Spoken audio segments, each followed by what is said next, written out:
Now, Roma Wines, R-O-M-A, made in California for enjoyment throughout the world. Roma Wines present Suspense.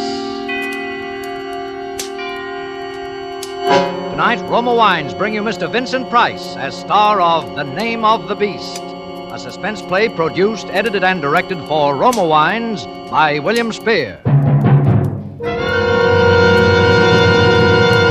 Suspense, radio's outstanding theater of thrills, is presented for your enjoyment by Roma Wines. That's R-O-M-A, Roma Wines. Those excellent California wines that can add so much pleasantness to the way you live, to your happiness and entertaining guests, to your enjoyment of everyday meals.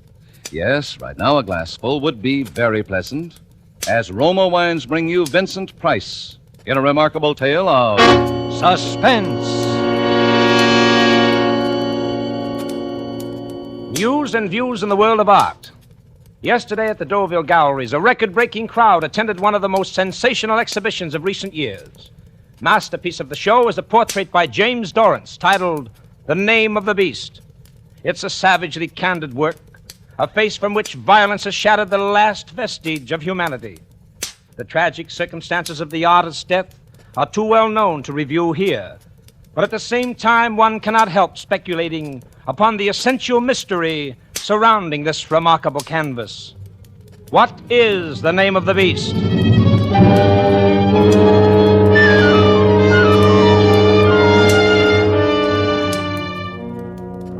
The name of the beast was Krebs, Elmer Krebs. I found him in an evil waterfront dive, took him to my studio, and made the first sketch for the portrait that night. I gave him money, and he promised to return the next day. When he didn't show up, I went in search of him. He wasn't hard to trace. My search came to an end in a squalid room of a waterfront hotel. Come in. He didn't look up when I entered the room, but continued to sit there on the sagging, dingy bedstead, holding his head in his hands and gently moaning. I crossed the room and raised the blind to let in the daylight. Then I saw it. Blood. On his hands, on his shirt front, in his hair and beard. A horrible, sticky mass of blood.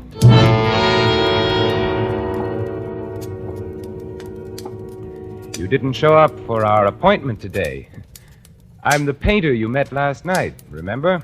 You were going to sit for a portrait. What do you want? You want your money back? Certainly not. I want to finish my painting. I want you to come back to the studio. You must be crazy. Look here, it's very important for me to finish that painting. I'll make it worth your while. Money? I don't need money. Not anymore. Maybe I can help you in some other way. You're in some kind of trouble, that's obvious. What business is that of yours? You better wake up and pull yourself together. We'll have to get rid of those clothes some way or other, and well, I'll think of some way. What happened? I told you it's none of your business. Why don't you leave me alone? I'm sick. All that blood. The first thing we must do is clean up this mess here. And get those clothes off. And the shoes, too. I'll make a parcel out of them and dump them in the river after dark. You'd better shave off that beard, too. They'll be looking for a man with a beard, you know. Who will? Why, the police, of course. What makes you so sure of that? I know more about you than you think I do. You're bluffing. Maybe, maybe not. But you're in no position to take chances. For all you know, I might be a witness. I might have seen you kill... Shut up! Temper. I told you I'm sick. I'm liable to do anything. It wouldn't be smart for you to do anything to me, Elmer. I'm your only hope. You know that, don't you? You lost your head. You were clumsy. To get away with murder, you need a clear head.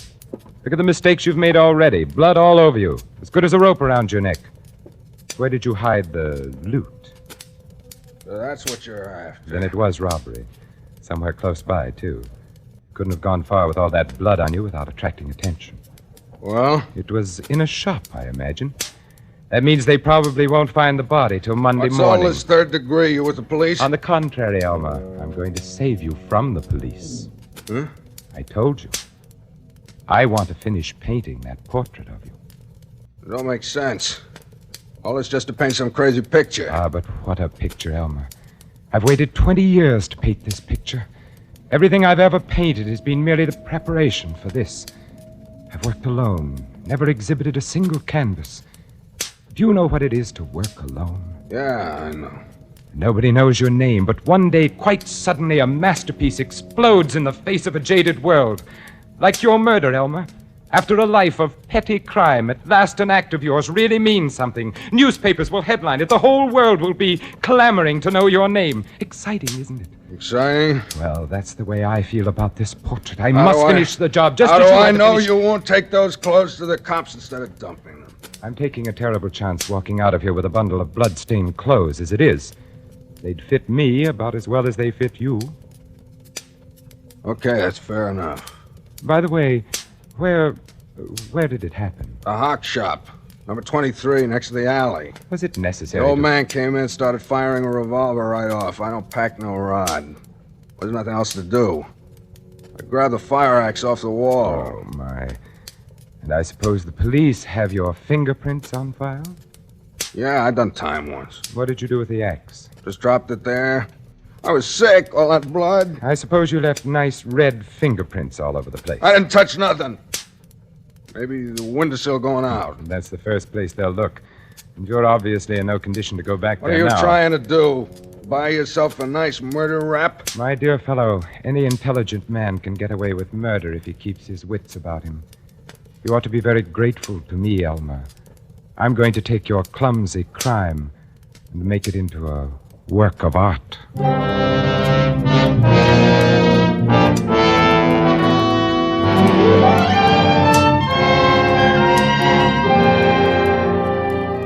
For Suspense, Roma Wines are bringing you as star Vincent Price in The Name of the Beast by Robert Tallman. Roma Wines' presentation tonight in radio's outstanding theater of thrills, Suspense.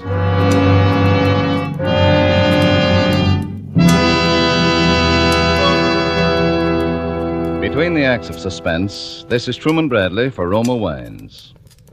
Yesterday, a happily married friend told me one of his favorite formulas for enjoying life. He said he never eats dinner while still burdened with the pressures of a busy day.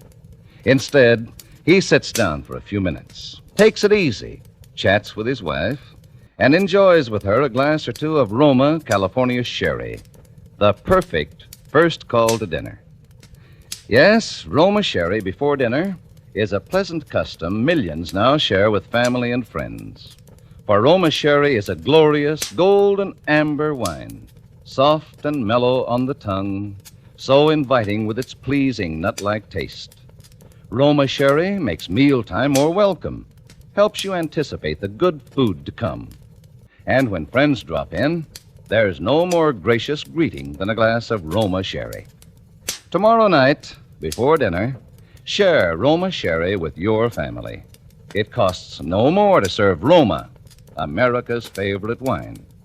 So insist on Roma, R-O-M-A, Roma Wines. Remember, more Americans enjoy Roma than any other wine. And now Roma Wines bring back to our Hollywood soundstage Vincent Price as James Dorrance with Elliot Lewis as Krebs in The Name of the Beast, a tale well calculated to keep you in suspense.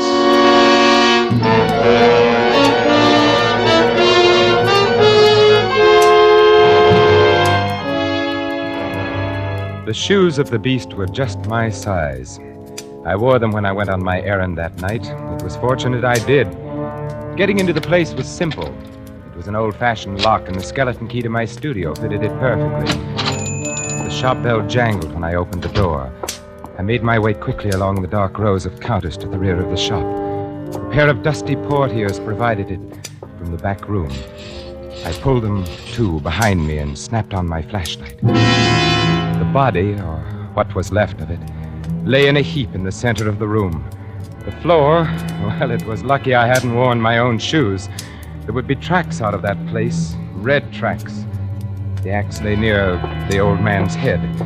I picked up the axe and carried it over to the sink. I washed off what I could and smeared out the prints with the cotton gloves on my hands. Then I made a quick circuit of the room, taking in every surface. With the wet gloves, I smeared the prints on the safe handle, the windowsill, and the jimmy the murderer had so stupidly left behind him. Then I dropped the cotton gloves on the floor and left them there. No way to trace a pair of cheap cotton gloves. Now there was only one last thing to do. walk around the block to dry the soles of those shoes and burn them in the stove when I got back to my studio. The handiwork of the beast would remain, but the name of the beast had been expunged.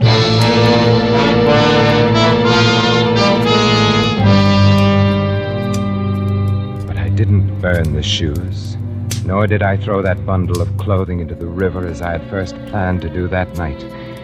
No. This would be an authentic portrait of a murderer in the very blood-stained garments of his crime.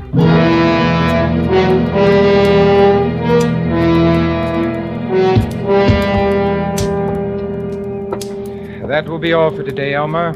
How much longer does this go on? Until the painting is finished. You can't set a time limit on the completion of a masterpiece, you know.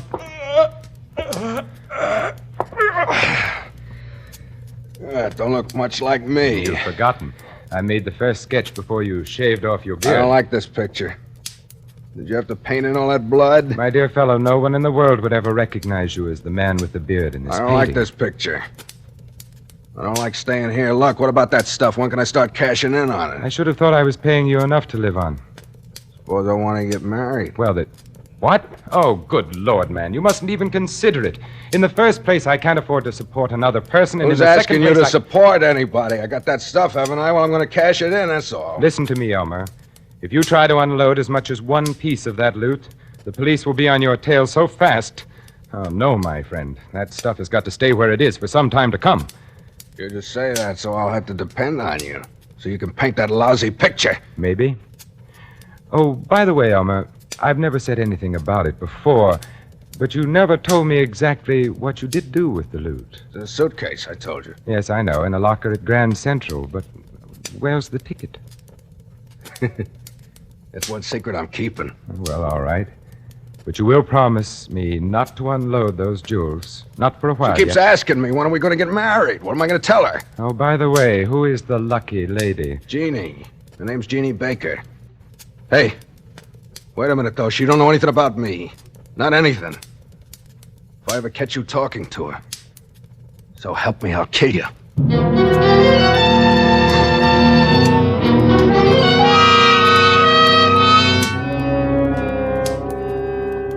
You say you're a friend of Elmer's? Well, not a friend exactly.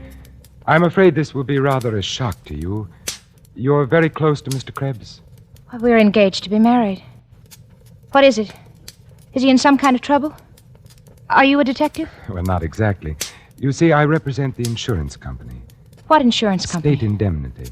Our policyholder doesn't want to prosecute, but at the same Prosecute? time...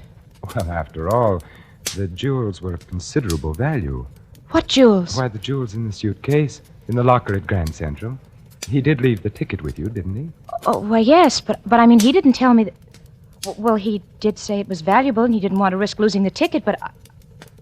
How did you know about it? My dear Miss Baker, we insurance investigators have ways of finding out these things. Now then, if you're a sensible young woman... And I can see that you're not only a sensible young woman, but a very beautiful one as well. Mr. Dorrance, what has he done? Well, I don't think he regarded it as a theft exactly. More of a loan, in all probability. After all, his aunt was a very old lady, and... You mean he stole this jewelry from his aunt? Well, I wanted to spare you those exact words if I could.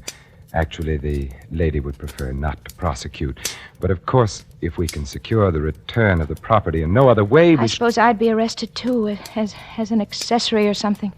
I must say it was rather thoughtless of him to have involved you in this manner. How do I know you're what you say you are? I have credentials, of course. But I would rather take care of this unofficially, especially since this little talk with you. You're much too fine a person to be involved in a sordid affair like this. I don't even know that suitcase has any jewels in it. Then supposing we go there together and get it, Jeannie?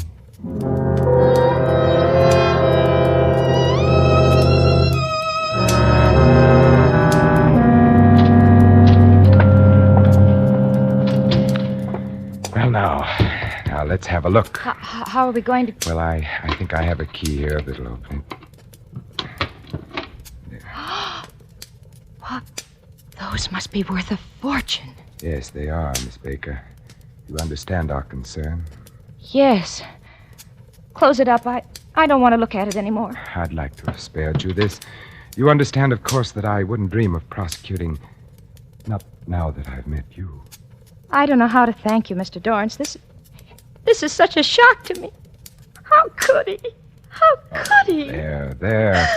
You're not the first innocent girl to be deceived by an unscrupulous fellow like that. How did you happen to become involved with him in the first place? Oh, I was lonely. I have no friends here, and he came into the cafe where I wait tables. Oh, there now. You won't let anything happen to me. I promise you, I'll do anything to keep you from knowing another moment's unhappiness.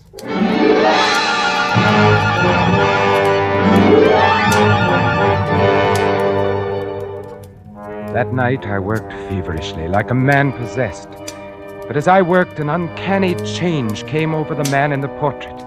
There was something about it, something that terrified and at the same time fascinated me.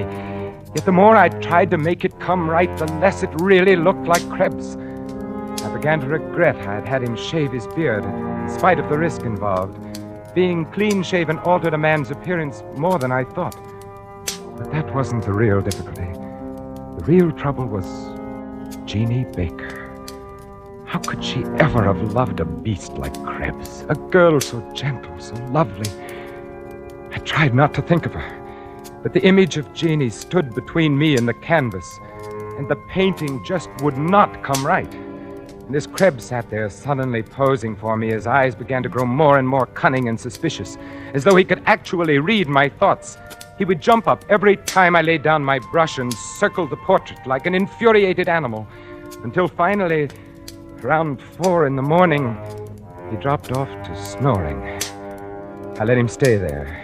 In the dawn light, I looked at the picture for the last time and draped the easel to shut it out of my sight.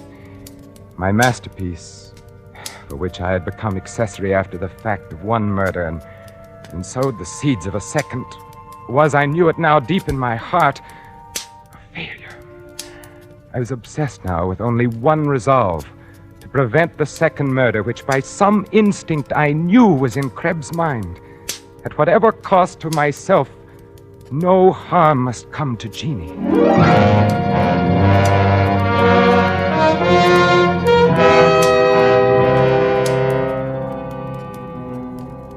Mr. Dorrance, I've been told that artists are full of romantic notions, and the Bureau has dealt with a number of them in this neighborhood, as you can well imagine. But I must say that of all the pipe dreams that have been brought to me, yours is the most fantastic. Oh, but listen, Inspector, you've got to believe me. That girl's life is in danger. Yeah, we're checking on that. Now, let's check on a few other things, Mr. Dorrance. You say that on the night of the 12th, you met this man Krebs at a place called Louis. Yes, sir. And afterwards, you went with him to your studio and made a sketch of him for a portrait. All right, so far so good. He promised to return the following day and sit again for the painting. Well, he failed to show up, so you sought him out at his hotel. Now the story really becomes incredible. He tells you he's committed a ghastly murder. He's covered in blood. You offer to help him get away with the murder in order to finish the portrait. Oh, now really, Mr. Dorrance. You painters need publicity as bad as all that. But, Inspector, I tell you, I have all the evidence. Where? At my studio. Where's this man Krebs? Except for the portrait you say you painted of him, I can't find a shred of evidence that he exists. Now, just a minute. Yes, Sergeant. They've picked up the girl. Good. Send her in. Oh, she'll tell you. She'll tell you who Krebs is. Oh, come in, Miss Baker. We won't detain you long. Miss Baker, do you know this man? I say, do you know this man? It's all right, my dear. Speak up. Yes. His name is Elmer Krebs. A few minutes later, they let me go, dismissing me as a harmless crackpot. Jeannie walked out of the station with me, clinging to my arm with solicitude, as one might act towards a beloved and mentally ill relative. Why did you do it? Elmer came to my apartment last night. He told me the whole story. But then why? He was boasting about how he's pinned the crime on you. Don't you see? Everything you've done to save him has incriminated you. The blood-stained clothes, even the loot. Oh, I'm tired. I don't know. Oh, listen to me. He'll always be a threat to us, to our happiness. He's safe. The police don't even know he exists. They don't even know what he looks like. There's still the portrait. It's not a masterpiece, but they can identify him from it. I see. Darling, you didn't mind my rechristening you? You once loved a man named Krebs. And I still love a man named Krebs. And it's all right. For that, I'd do anything. Put this in your overcoat pocket. It'll keep you safe, darling. What? Oh, no, It'll keep you safe, darling.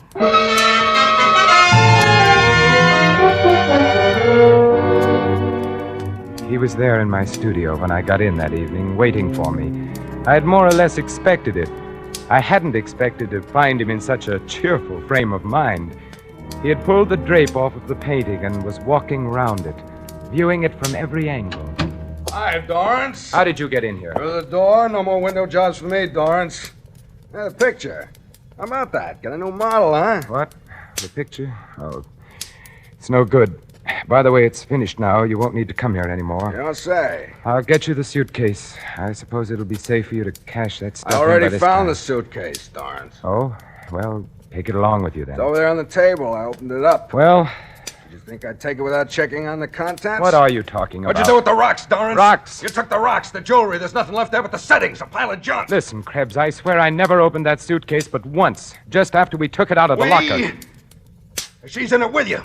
Listen, Krebs, you can think whatever you want to about me, but keep Jeannie out of I it. keep Jeannie out of it? That's a laugh. I mean what I say. Krebs, where are you going? To our place. If she has those rocks, I'm gonna Krebs, get come back here. them. Got a job to do. Krebs, if you go out of that door, I warn you. All right. Out of here.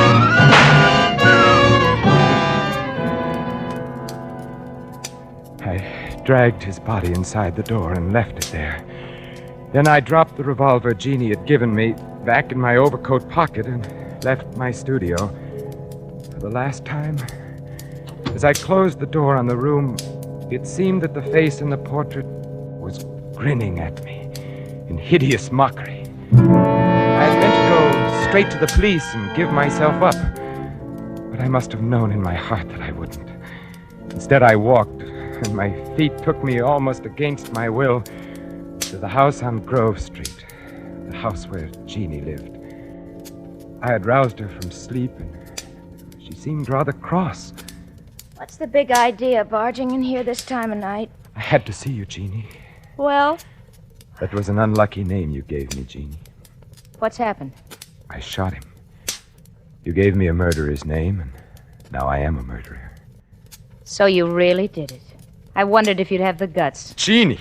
Oh, Jeannie. What do you want me to do? Put on black and cry myself to death? You loved him Who once. said so? You were going to marry him. Maybe. I thought he was smart once. I said I'd marry him if he pulled a really big job. I might have kept my word, but he bungled it. What's worse, he involved me. When I found out he'd planted that stuff on me. You knew all the Oh, time. so what? So what? You'll get your cut. Oh, Krebs was right. You did take those stones, and I killed a man for you, to save you. What did you do with the gun? It's in my overcoat pocket. I was going to the police. Oh, you sap. Why didn't you leave the gun there? Make it look like suicide. Was, in a way, wasn't it, Jeannie? I'm Krebs now. Dorrance is dead. You planned it very nicely. Oh, stop. Stop trying to be deep. Doesn't matter what your name is. Either way, you've messed it up. Anybody have a key to your place? No. And we still have time. Time for what? The body! Any intelligent person can get away with murder if he keeps his wits about him. You told Elmer that. Yes, I told Elmer that. You're scared to go back there, aren't you? Do you want me to do it for you? No, I'll do it. I must do it. Here. Mustn't forget your overcoat. No, I mustn't forget my overcoat. It'll keep me safe. Goodbye, Jeannie.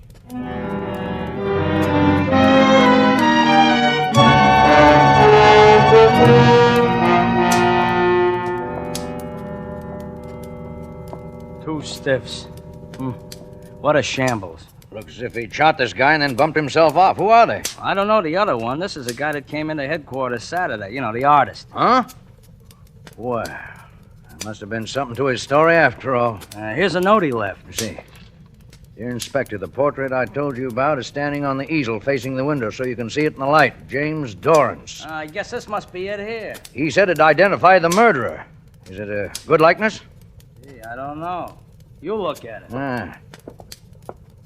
Why, it's a woman. Yeah, it's that dame we picked up. The little waitress. Hey, but look, it's got men's clothes on. Bloody. And the way he's made the face all twisted and ugly. She was a good-looking kid. Yeah, she was. He must have been cracked. I guess it must have been. A thing like that makes you wonder, don't it? Yeah, a thing like that makes you wonder.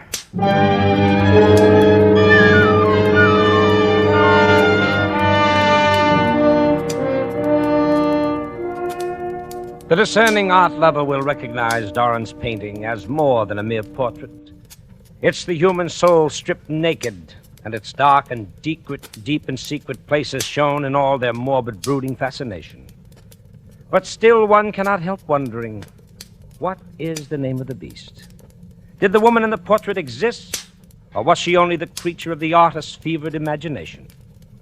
Our only clue is in a quotation which the artist caused to be printed in the exhibition catalog. And he causeth all to receive a mark in their right hand or in their foreheads, and that no man might buy or sell, save that he had the mark, or the name of the beast, or the number of his name.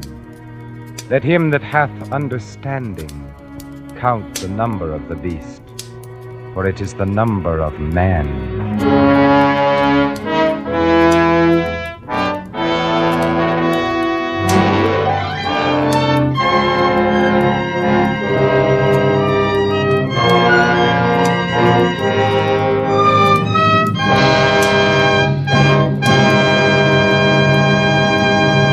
Suspense. Presented by Roma Wines, ROMA, made in California for enjoyment throughout the world. Before we hear again from Vincent Price, the star of The Name of the Beast, tonight's suspense play, this is Truman Bradley for Roma Wines with a tip for you men. Every wife loves surprises, little unexpected deeds that reflect thoughtfulness. So, tomorrow night, boost your stock with her. Solve her problem of how to brighten weekend dining. Add to your own mealtime pleasure, too. Take home a bottle of delicious Roma California Burgundy. One sip will convince you both that red, robust Roma Burgundy is the perfect table mate for stews, spaghetti, or baked beans. For Roma Burgundy brings out hidden flavors, adds rare goodness to every morsel. Yes, gentlemen, Roma Burgundy can make a hero of you on 2 counts, for being thoughtful and for solving a mealtime problem. And Roma Wine, America's first choice, costs no more than ordinary wines. Remember, for greater dining pleasure tomorrow, take home Roma Burgundy. Insist on Roma, ROMA, Roma Wine, made in California for enjoyment throughout the world. This is Vincent Price. Next Thursday, our friend Keenan Wynn will be your star on Suspense, in what sounds like a very exciting play, which all takes place on a bus making a return trip from the State Insane Asylum. I know you won't want to miss it next Thursday. And now, let me add my voice on behalf of a very great and wonderful cause. The pennies, the dimes, and the dollars that you give when you buy Easter seals give crippled children their chance for happy living. Help a crippled child to walk again. Buy your share of Easter seals tomorrow. Thank you. Vincent Price appeared through courtesy of 20th Century Fox and will soon be seen in their production Dragonwick. Next Thursday, same time, Roma Wines will bring you Keenan Wynn as star of Suspense, radio's outstanding theater of thrills. Produced by William Spear for the Roma Wine Company of Fresno, California.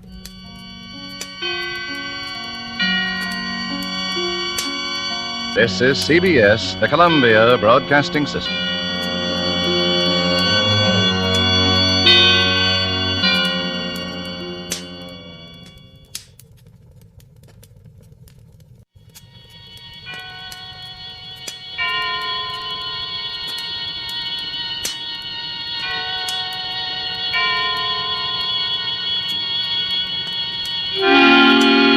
Suspense.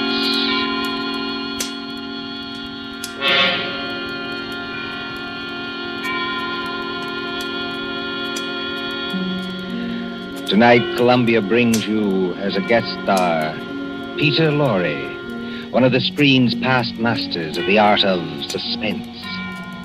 Suspense is compounded of mystery and intrigue and dangerous adventure. In this series are stories calculated to intrigue you, to stir your nerves, to offer you a precarious situation, and then withhold the solution until the last possible moment. Tonight, for instance, Mr. Lorre plays for us a doctor, a husband, with something dark and terrible on his mind. Was it murder? And if so, can this at last be the really perfect crime? We trust that while you are wondering, we shall keep you in suspense. For Suspense tonight, CBS presents Till Death Do Us Part by John Dixon Carr, starring Peter Lorre.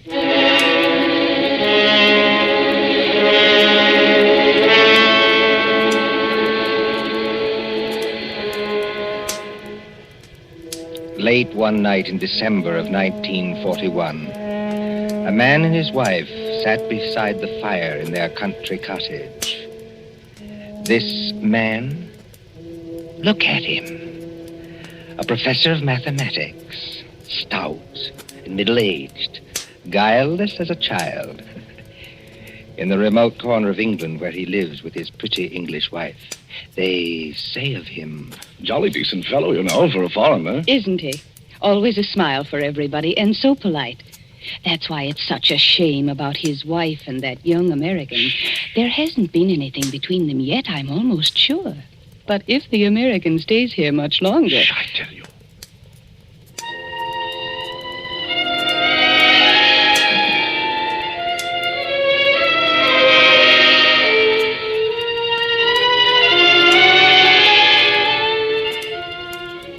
A happy man, this Professor Kraft. His cottage in the country is rather isolated. 3 miles from the nearest house. No electricity or central heating or telephone. And on December nights like this, a great wind comes rushing off the Sussex Downs. It rattles at the windows, growls in the chimney, and makes unsteady the oil lamp on the table. Professor Irwin Kraft sits before the fire in a snug, book-lined room. And across from him, sewing, sits his young wife, Cynthia. A domestic scene. A very domestic scene. Oh, my pet, this is wonderful, isn't it? Oh, so nice and cozy. How I enjoy our little home. It's a pleasure to be indoors on a night like this, isn't it? Yes. Did my darling have a good day? Just about as usual. No adventures, huh? Not exactly. I walked into the village. Walked? Oh, I really blame myself for burying you out here. I ought to get your car. That's not necessary, thanks. Come now, come. Did something happen to upset my little pet today? No. You know, darling, I look at you and I marvel. You marvel at what? At a wife who can actually blush. Yes, with a skin so fair and a conscience so transparent that she can actually blush. I wasn't blushing about... About what? About anything you might be thinking. It's your horrible habit of putting everybody else in the wrong. Oh, but the neighbors don't think that about Papa Croft. Neighbors don't have to live with you. I do. And you mustn't scratch either. Not when we are so snug here, so cozy, and the kettle on the fire's nearly boiling, and the rum is ready, and the lemon juice, and the sugar for her medicine. Oh, and must I drink that stuff? I don't like rum. But you have a cold, darling. I haven't got a cold. Really, I haven't. Now, darling, twice today I heard you cough. Now, you are going to take your medicine, Cynthia, and take it here and now, and not offend your clumsy old husband by refusing. Why do you keep on treating me like a girl of 16? I love to treat you like that, Cynthia, because I cannot fathom your thoughts.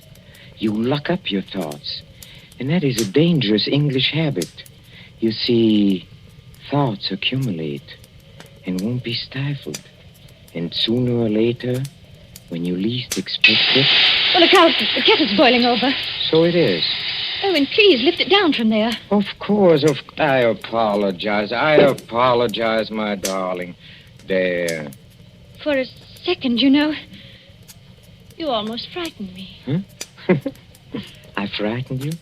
I suppose it's foolish. Well, here we are, my dear. Here we are.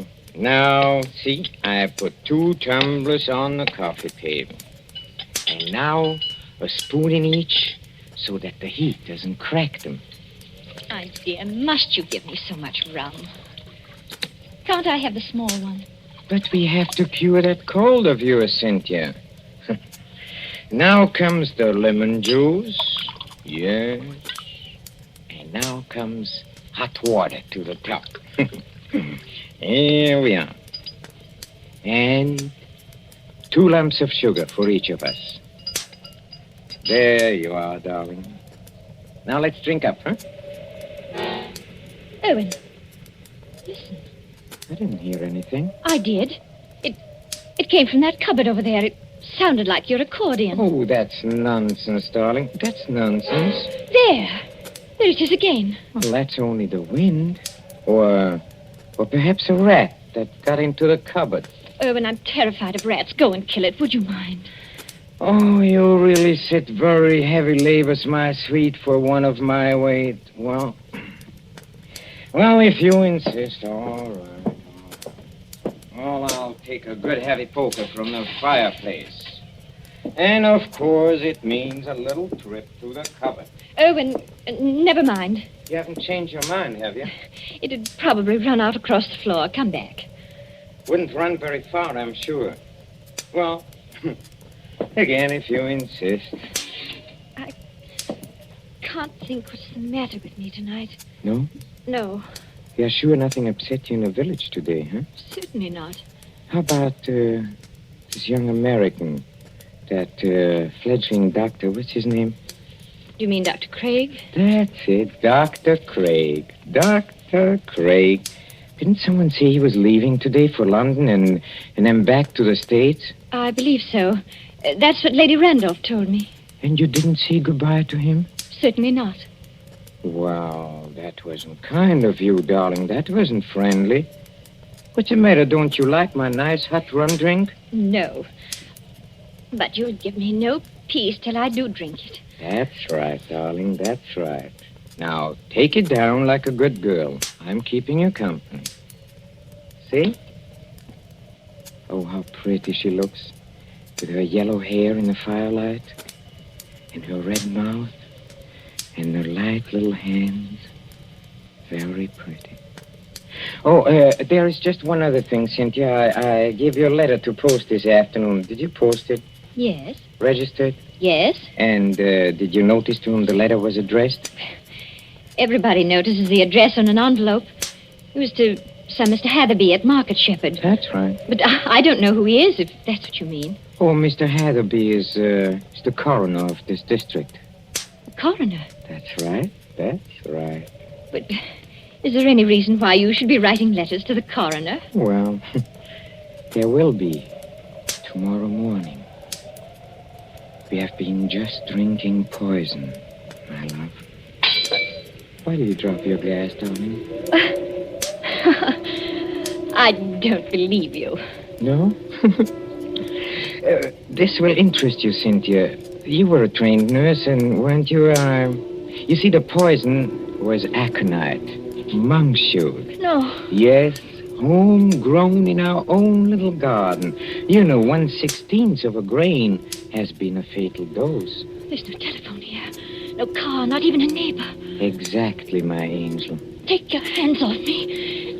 Let me get up. No, my pet. In about 5 minutes, you see, the first symptoms will come on.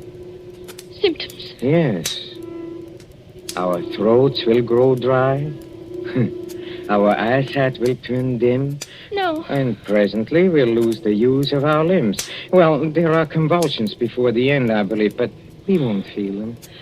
Let me up. If If you try to hit at me, Angel, you'll upset that lamp. And, well, if you upset the lamp, this cottage would go up like tinder.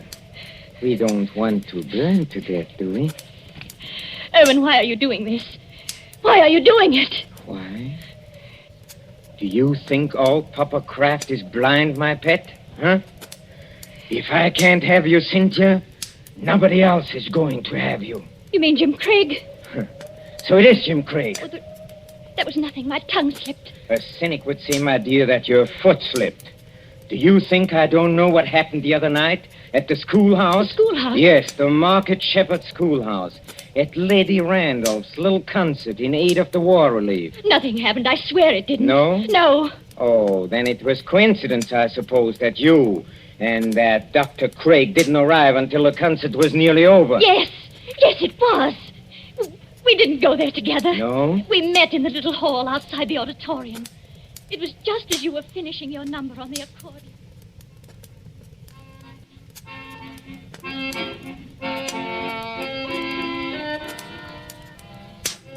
Oh, I beg your pardon. It's so dark here, I almost bumped into you. Isn't that Mrs. Kraft? Yes. Good evening, Dr. Craig. We seem to be late. Very late, I'm afraid. I was detained on a case. I didn't feel like coming here at all. Oh, just a moment before I open that door for you. Won't it look a little funny, our arriving here together? Funny? Why should it? No reason at all, only... Cynthia, listen to me. Do you know, Dr. Craig, that's the first time you've ever called me by my first name. I did want to have a word with you, somehow. Of course, you've heard the news. What news? Well, on the radio for the past couple of days. Oh, we're too far out to get much news, and my husband isn't interested. He isn't interested. He isn't interested in anything but himself. I'd rather you didn't talk that way about my husband. Oh, I'm sorry. Would you push the door open a little? And in conclusion, Lady Randolph is saying something. I'm sure we've all enjoyed our friend Professor Kraft's musical numbers on the accordion. And the vicar's conjuring tricks. And little Miss Linshaw's spirited recitations. It only remains for me to tell you that the collection for this little entertainment will amount to the... Yes, Colonel Thompson, what is it? Colonel Thompson's going across the platform in rather a hurry. Looks like an announcement of some kind. Ladies and gentlemen, your attention. We have just received some late news by the 9 o'clock bulletin. I think I can guess what it is. Following yesterday's declaration against Japan, the Congress of the United States today declared war against Germany and Italy. No applause, please. I think I can say that these things go too deep for applause. We entered a war lightly, and we have learned. But before the vicar ends this meeting, I shall ask the orchestra to play us the song numbered 83 in the book. A song we know is dear to the hearts of all Americans.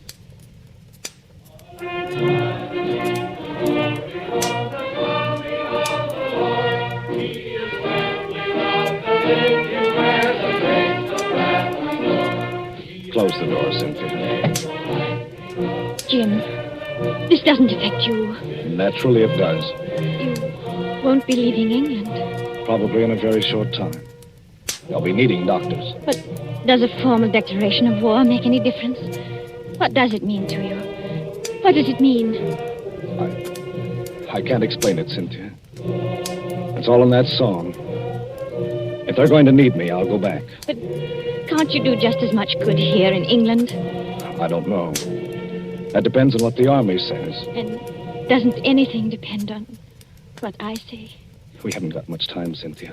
That crowd will be out in a minute. Yes.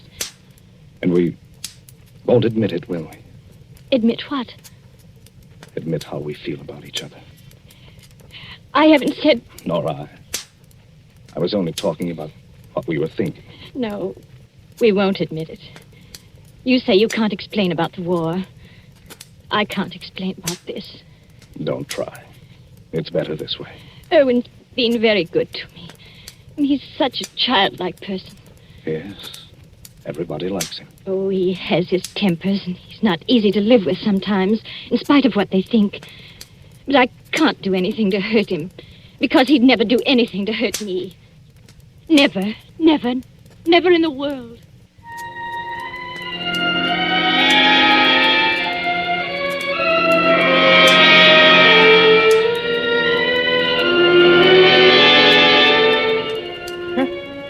A very fair estimate of my character, too. That's exactly what I said about you. So you are in love with that fellow? I admit it now. Yes. Tell me, darling, do you feel anything yet? Feel anything? I mean, dryness? Muscular contraction of the throat? Yes. Oh, I thought so. I won't die. I won't. And how do you propose to stop yourself? Your only chance would be to reach the village infirmary. And I'll see to it that you don't get there. But what if the poison takes you before it takes me? Then you can't stop me. But it won't, darling. You seem terribly sure of that. You see, the amount I gave you, as you perhaps noticed, was more than I gave myself. I'm going to follow you, my little pet, into the dark, where there are no Dr. Jim Craigs, but not too quickly. I shall still have most of my faculties, Cynthia, when your convulsions are already beginning. Oh. I wonder if you will. Why do you say that? Your legs don't seem any too steady. I don't know. It must be the heat of the fire, perhaps, or it's very hot in this room. Cynthia, darling, listen to me. Yes, Irwin? There is a copy of Taylor's medical jurisprudence over on the shelf there. Please get it for me. I'm afraid you'll have to get it for yourself, my dear. That is, if you can. Oh, I'll get it. Mind the lamp, Irwin.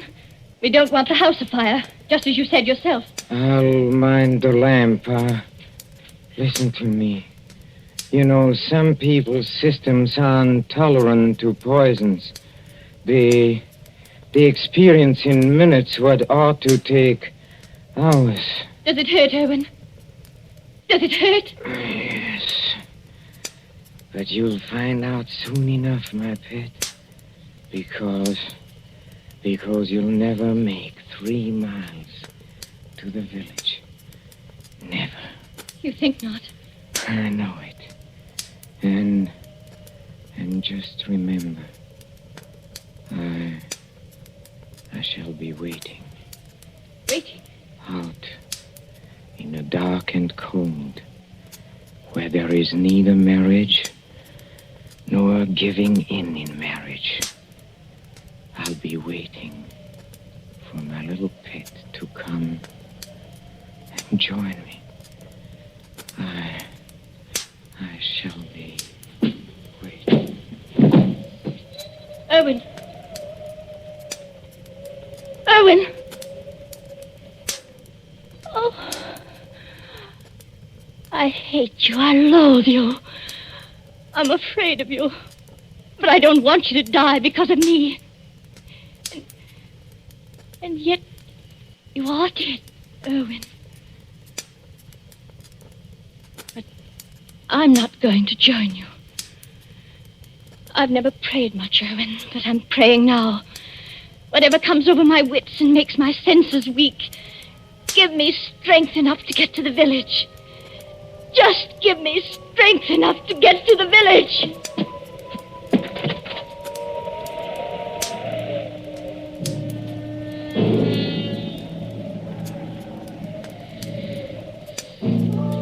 An empty room now, except for the motionless figure by the fire. The great wind enters through an open front door and makes the lamp shake dangerously on the tables. The whole house creaks. Otherwise, it is very quiet. Suddenly, the corpse sits up. Professor Kraft looks pleased, doesn't he? Very pleased. Very alert as he moves over to a certain cupboard door. Well, and now I think the real fun can begin. Patience, patience, patience, my friend, while I open the cupboard door. Well, there we are. I hope you haven't been too uncomfortable, Dr. James Craig. I'm all right, thanks. So you managed to get the gag out of your mouth, huh? I managed it, yes, just now. I'm too late. Well, you are still securely tied up, I'm glad to say. You know, you gave me several very, very unpleasant moments, young man, when you got your foot on that accordion. Did I? Well, Cynthia thought you were a rat and wanted me to kill you. You know, she shows very good sense sometimes. I could hear both of you talking. Thanks very much. Oh, of course, you could, of course. Excuse me, please. I forgot that. Yes, and I could see you, too, through a crack in the door. Well, you were intended to see us. But now, come on. First of all, I'll drag you out of here. Yes, let me take you. Yes. Now we can sit down and have a nice, cozy little chat. Huh? How much aconite did you give Cynthia? How much? Oh, about 2 grains. 2 grains? Well, then she can't possibly... No, she can't possibly live until morning. But she can live long enough to testify that she saw me die. And how much poison did you take yourself? I? None. None at all? No, none at all. But you mixed those drinks out of the same materials. I saw you do it. Well, but there wasn't any poison in the rum, young man. You see, 2 lumps of sugar steeped in aconite were dropped into Cynthia's glass. I marked them, and I didn't make a mistake. Can you see the beginnings of Papa Croft's plan? Why, you... You see, Cynthia left the door open, my friend. And there is a very strong wind blowing tonight. Well? Just observe how it lifts the table covers, flutters the magazines, makes the lamp tremble. I shouldn't be surprised, you know, if one of those lamps blew over. A fine crash in a sheet of flame, huh? And when they come here tomorrow morning, after Cynthia's testimony in my letter to the coroner, they'll expect to find at least a few charred bones among the ruins. And of course, they must find some remains. Whose remains? Yours. Yes, you've got me tied up pretty well, haven't you? And now, you see, now comes the best.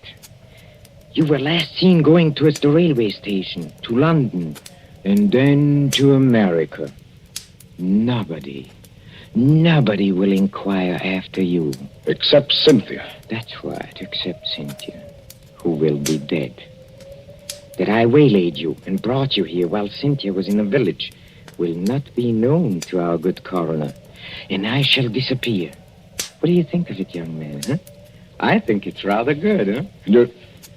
You're going to let me burn to death? Yes, and I shall enjoy the necessity. By the way, too bad you missed my performance at Lady Randolph's concert. It was very nice. But, then I think you were otherwise occupied. You could call it that? Occupied, I think, in making love to my wife. You hurt my vanity, young man, and you are going to suffer for it. I never made love to your wife. No? No. But I don't suppose you could possibly believe that. Are you already begging for mercy? Now, come on. Are you begging for mercy? No, I think not. Dr. Craig, I don't like the way you're taking this. I really don't. Don't you? No. You ought to be afraid. All decent men should be afraid. And no man is heroic when he sees death coming. But you are as white as a plate. You can't take your eyes off me. And you seem to be expecting something. Maybe I am expecting something. You are? Well, I think I can persuade you to tell me what's on your mind, my friend. If I use the poker out of the fire, huh? You see, I'm a mathematician. I leave nothing to chance. Do you hear that, Professor Kraft? A car has stopped out in front. Well, they won't come in here. But of course they will. It's probably the Home Guard. Look, you fool, you've left the front door standing wide open in a blackout. Don't be childish. Do you think to upset me with that? Something's upset you. Take a look at yourself in a mirror. Huh? Nothing. Nothing can upset my plans now. Everything is ready. My clothes and my money are in the stable. This place, this pretty little cottage, will be a furnace. All I have to do is pick up that lamp. You see, like this, and something is wrong with me. Oh, you're not acting this time, are you? You're not pretending now. You swine! What have you done to me? I have done nothing to you. You have done something to me. I can feel it. There is sweat all over me. My throat's choking. This way, Lady Randall. Through the gate and up the path. That sounded like my wife's voice. It was Cynthia's voice. What is wrong with you? A person would think you were drunk. I'm sorry, Lady Randall, stopping me in the road and asking to be taken to the infirmary at 80 miles an hour, and then finding there was nothing wrong with you.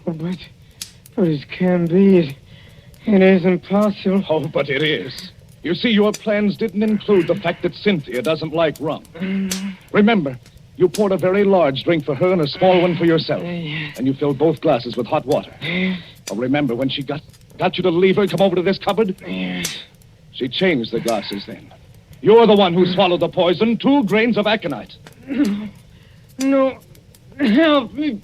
Please. Help me. Nothing on earth can save you. Help me, please. In the name of pity, please. Please help me. Nothing on earth can save you. Please. No. You won't. Then I'll show you. I'll take you with me. I'll take everybody with me. Where are you going? I'll get that lamp. I'll take you with me. Why, look at you. You can't even see. You're blind. You're staggering straight into that cupboard. I'll take you. I'll take you with me. I'll take you.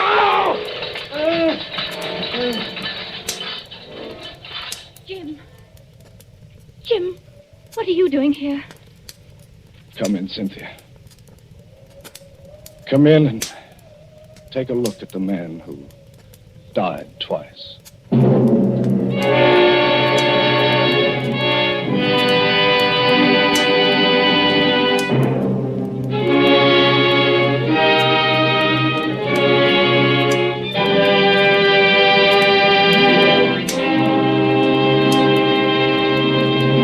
And so ends Till Death Do Us Part, starring Peter Lorre. Tonight's story of suspense. Columbia presents these tales of mystery and intrigue and dangerous adventure for your relaxation and enjoyment. Next Tuesday, there'll be another in this series. Same hour, 9:30 Eastern Wartime. Mr. Lorre was starred as Professor Kraft. He was supported by Alice Frost as Cynthia, David Gothard as Dr. Craig, and Mercedes McCambridge as Lady Randolph. William Spear, the producer, John Dietz, the director, Bernard Herrmann, the composer-conductor, and John Dixon Carr, the author, are collaborators on Suspense. This is the Columbia Broadcasting System.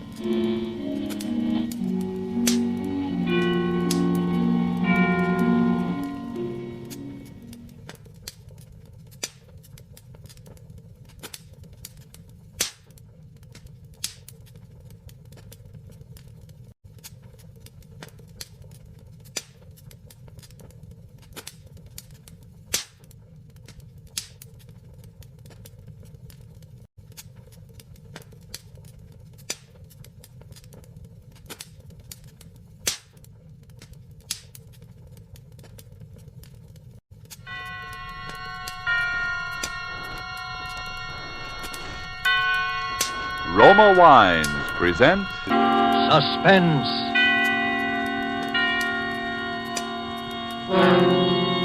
Roma Wines, made in California for enjoyment throughout the world. Salud. Your health, senor. Roma Wines toast the world. The wine for your table is Roma Wine, made in California for enjoyment throughout the world. This is the man in black, here for the Roma Wine Company of Fresno, California, to introduce this weekly half hour of Suspense. Tonight from Hollywood, Roma Wines bring you Miss Michelle Morgan, Mr. Philip Dorn, and Mr. George Coulouris in a suspense play dealing with a painting of a beautiful woman, and with a lover, and a husband, and with an assassination for which only the death of one of these three could atone. And so with Portrait Without a Face, and with the performances of Michelle Morgan as Colette, of Philip Dorn as the artist Paul Degel, and of George Coulouris as Charles Garveau, we again hope to keep you in suspense.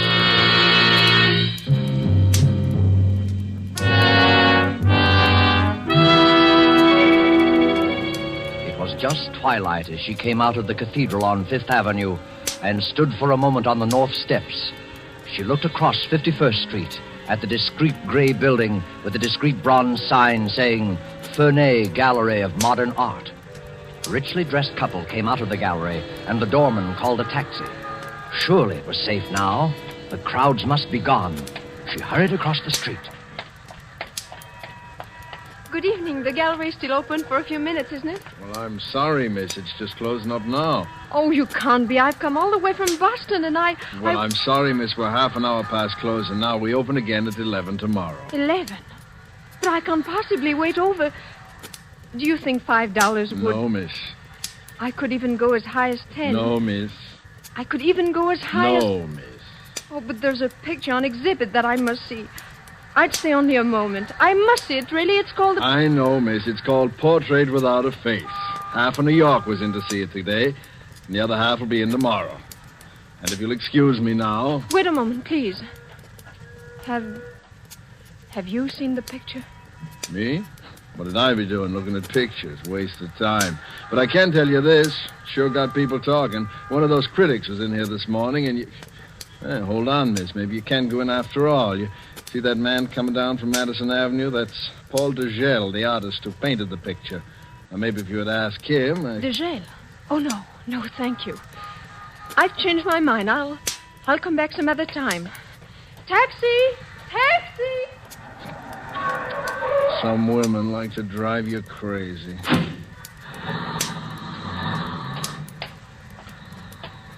Evening, Mr. Degel. Hello, John. How are you? Thank you, fine. Is the exhibit driving people away? That woman seemed to be in an awful hurry. Her? She was trying to get in, sir. In fact, she offered me $5 What? She offered me $5 if I'd let her in, and then she raised it to 10. Wait. She offered you money?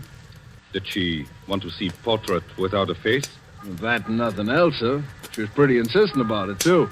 She must have known about your work in France, Mr. Degel. Had quite a foreign accent. Foreign accent, you said. John, is Mr. Ferney in? Oh, yes, sir, he is. He's in the back. There's some men with him. Good. I want to see those men. I want to see them immediately.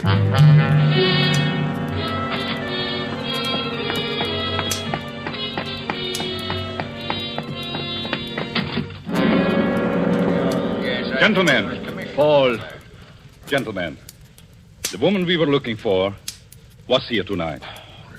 Paul. Yes, I'm sure of it. I missed her only by a moment. With every brush stroke I made on this canvas, I knew I was bringing her into our hands. I knew she would have to see that portrait. She had to know how much I knew. I know, gentlemen, she will be back. Paul. Yes, Henry? Will you still have the courage to finish the job when the time comes? When the time comes, I'll kill with as little conscience as I would shoot down the Nazis who have taken France. That portrait is without a face, gentlemen, because I couldn't see her face. But she will return and supply that feature. Then we will know her for what she is. She will be back. I'll stake my life on it.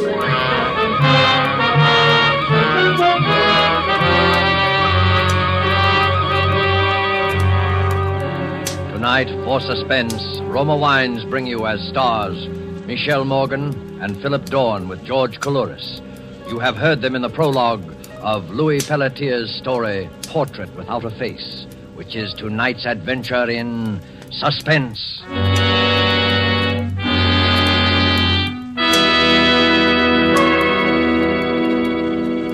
During this intermission of tonight's suspense drama presented by Roma Wines, let us picture a scene in the fashionable restaurant El Patio in Havana, Cuba. From the next table, we hear a Cuban judge of fine wines describe in glowing terms the wonderful climate and soil of our own California. When his American guest points out that his Cuban host has never been to the United States, the Cuban answers, "It is true, I've never visited your California, but from only such perfect wine country could come sherry of such superb quality as we have enjoyed, Roma California sherry." Yes, by their example, wine connoisseurs of many other lands tell you that in Roma wines are all the great qualities that must be present in a wine for great enjoyment. It's for this reason these wine experts of other lands import Roma wines from great distances to be enjoyed as a rare luxury. But for you, this luxury of other lands becomes a daily pleasure, because you can enjoy any of Roma wine's many different, taste-appealing wine types without additional charge for import duties and expensive shipment from great distance. These two great Roma wine features, superb quality and small cost, have made Roma wines America's largest selling wines. Why put off another day your enjoyment of this splendid quality, such thrilling taste appeal? I'll spell out the name for you. R-O-M-A, Roma Wines, made in California for enjoyment throughout the world. And now it is with pleasure that we bring back to our soundstage Michelle Morgan, Philip Dorn, and George Coulouris in Portrait Without a Face, a tale well calculated to keep you in suspense.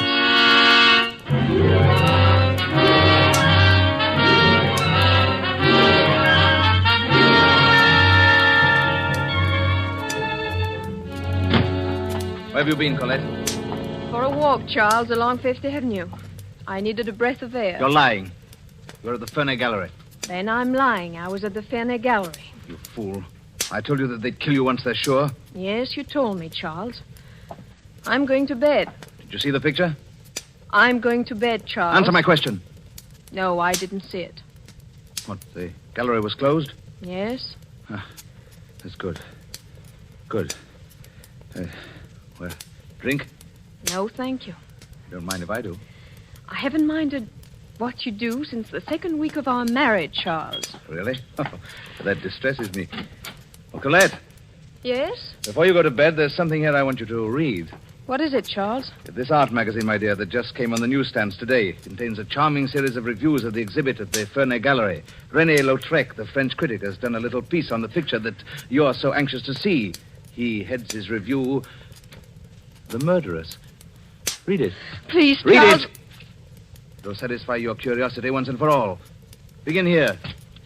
This portrait. This portrait without a face is no ordinary canvas. This is a portrait of a crime etched on the mind of a man who must have been there to see it happen. One cannot describe the portrait in words, only in action. This way. The artist is sitting in a darkened room, resting from the noise of a party upstairs in the big house. Yes, the reception for General Vauban, Paris, 1939. Go on. The artist is resting in the darkened room. Suddenly there are two shots. The sliding doors to the library open. Standing in the doorway is the silhouette of a woman in evening dress. Charles, Give it to me. The woman's back is towards the artist. He doesn't see her face. At the woman's feet is a hand outstretched. The hand of a dead man. Who is the man, Colette? Vauban. General Vauban's dead. All this happens in an instant. The picture is photographed on the brain of the artist. A woman in evening dress standing in a doorway, her back turned. That is, Portrait Without a Face. Colette, it's time to move boldly. Paul Degel will have to be put out of the way now. He knows enough to be dangerous. I suppose it's somewhat of a pity to eliminate such a promising young artist. He might have gone places.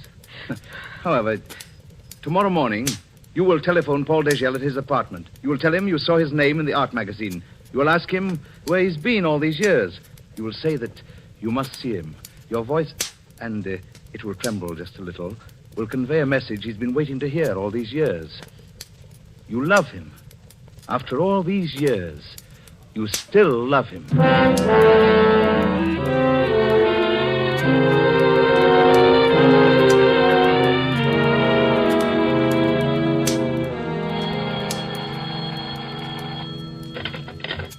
Hello?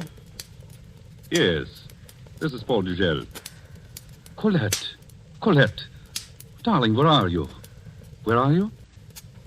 Yes. Naturally, every day. Every moment. Of course. Anywhere you say. Then the Carlton? The Carlton. What time? 1 or 2? 2. Then at 2 o'clock, dear. Till then... Yes, till then. I'm so happy, Colette. Goodbye. Goodbye, darling. Goodbye, Paul. Oh, that was very convincing, my dear. So much sentiment in your voice. See that it doesn't affect your actions. It's your life or his, Colette. So you've told me. Well, remember it. Stand up. Let me have a look at you. Oh, yes. Oh, you're crying, Colette. How touching. The lovers parted. The lovers reunited. April in Paris. Chestnuts in blossom. Charles, please. Wouldn't he love to know you married me? Me, of all people. And how I'd love to see you two meet. Colette, what will you say to him? What can you say, Colette?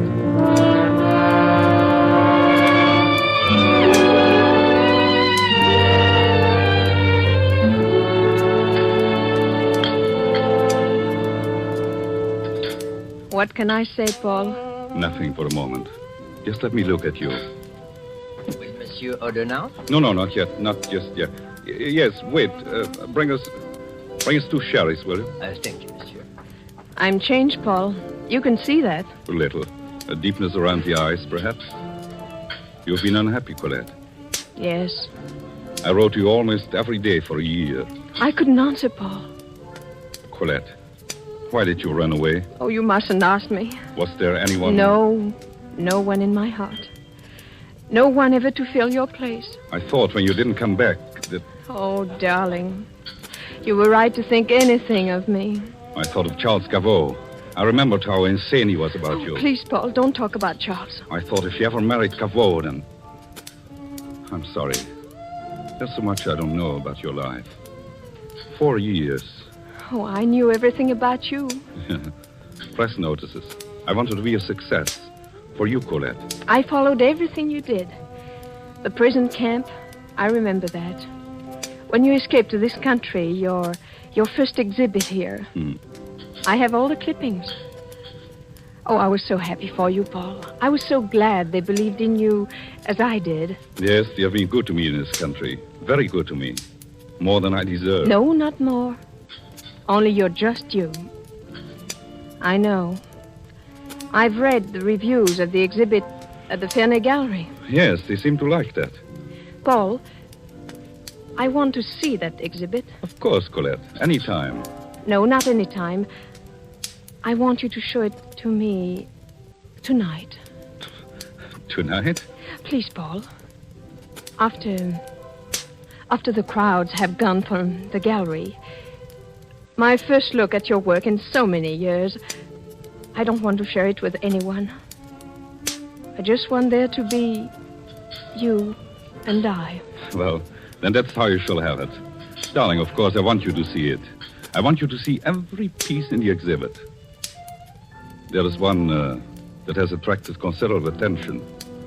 Portrait without a face. Oh, yes. I read about that one. There is much of my life in that painting, Colette. Certainly much of the past 4 years. But your work on it has been so worthwhile. No, not entirely. Not just yet. Colette, do you remember the death of General Vauban? Vauban? That was sometime in 1940, wasn't it? 1939, the year you left Paris. Oh, yes, that's right. As you recall, Vauban was our greatest advocate of air power. There were people in Paris who hated Vauban and wanted him out of the way. Your friend Charles Gaveau and his newspapers were the general's bitterest enemies. And do you know a curious thing, Colette? What, Paul? Some of the best people in France were duped by Gavau's newspapers into believing that Vauban was an arch criminal. Yes, I remember. Briefly, some deluded woman fancied herself a modern Joan of Arc and killed Vauban, thinking she was saving her country. A woman?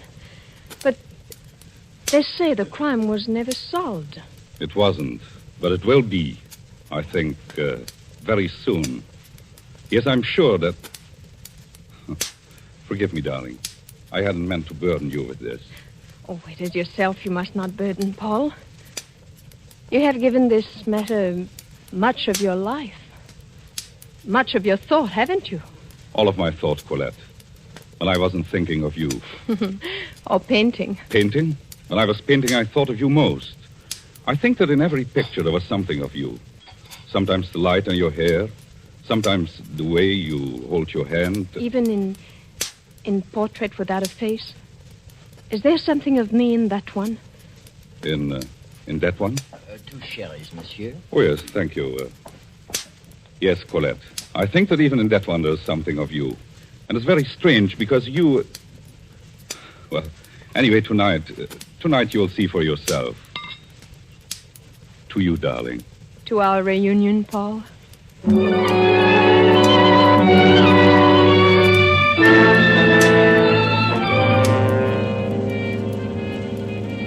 To our reunion. That's what she said, gentlemen. To our reunion. You are sure, Paul, that she does not suspect? Positive. She is utterly convinced that I am as blindly infatuated with her as ever. She is convinced that in my blindness I shall step out upon the stage she has set for me. We shall see who has set the stage. We shall see who portrays the victim. It will take courage, Paul. Perhaps. There are not many who have your kind of courage. No, there are not many who have my kind of hate, or who have waited so long to spend it. But have no fear, gentlemen. You will see that I do not fail. You will be with me tonight. All of you. With you? I do not understand. I should have said you will be present in the wings just off the stage. It's just 10 now. In less than an hour, my guest will arrive. Before long, he will come into this room to see the portrait. The room will be quite dark. You will be in the background. There will be no way to recognize the room.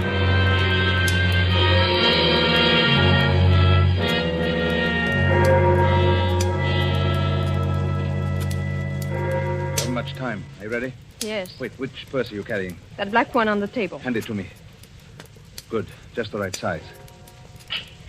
Oh, don't look so wide-eyed and innocent. You've seen a pistol loaded before? Charles, couldn't we? Perhaps it would be best for me to have a look in on you and Degel this evening. Oh, please, Charles. How do I know that you'll do what you're told? You said it was his life or mine. But you're a sentimental fool. You might... I'll do what I'm told. Very well. Remember, I'll be waiting across the street on the cathedral steps. I'll give you till 11 o'clock. If you're not out at 11... I'll be out. Yes. Yes, you'd better be. Ready to fire. Here's your purse. The pistol, you see? On top. Watch out when you pay the cab fare. Yes, Charles. I'll be waiting for you on the cathedral steps. And you have till 11 o'clock.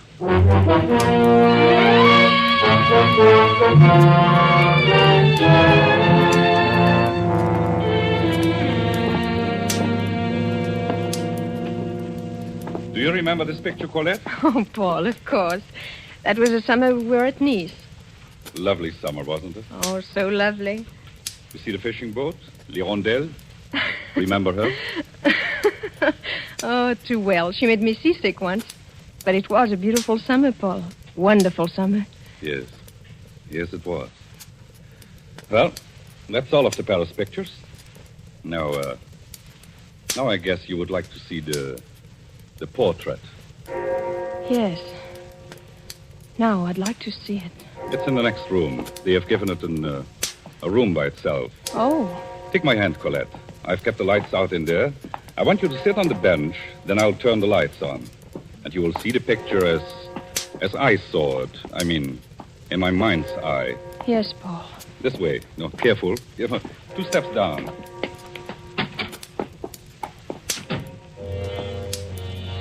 You are trembling, Colette. I've always been afraid of the dark.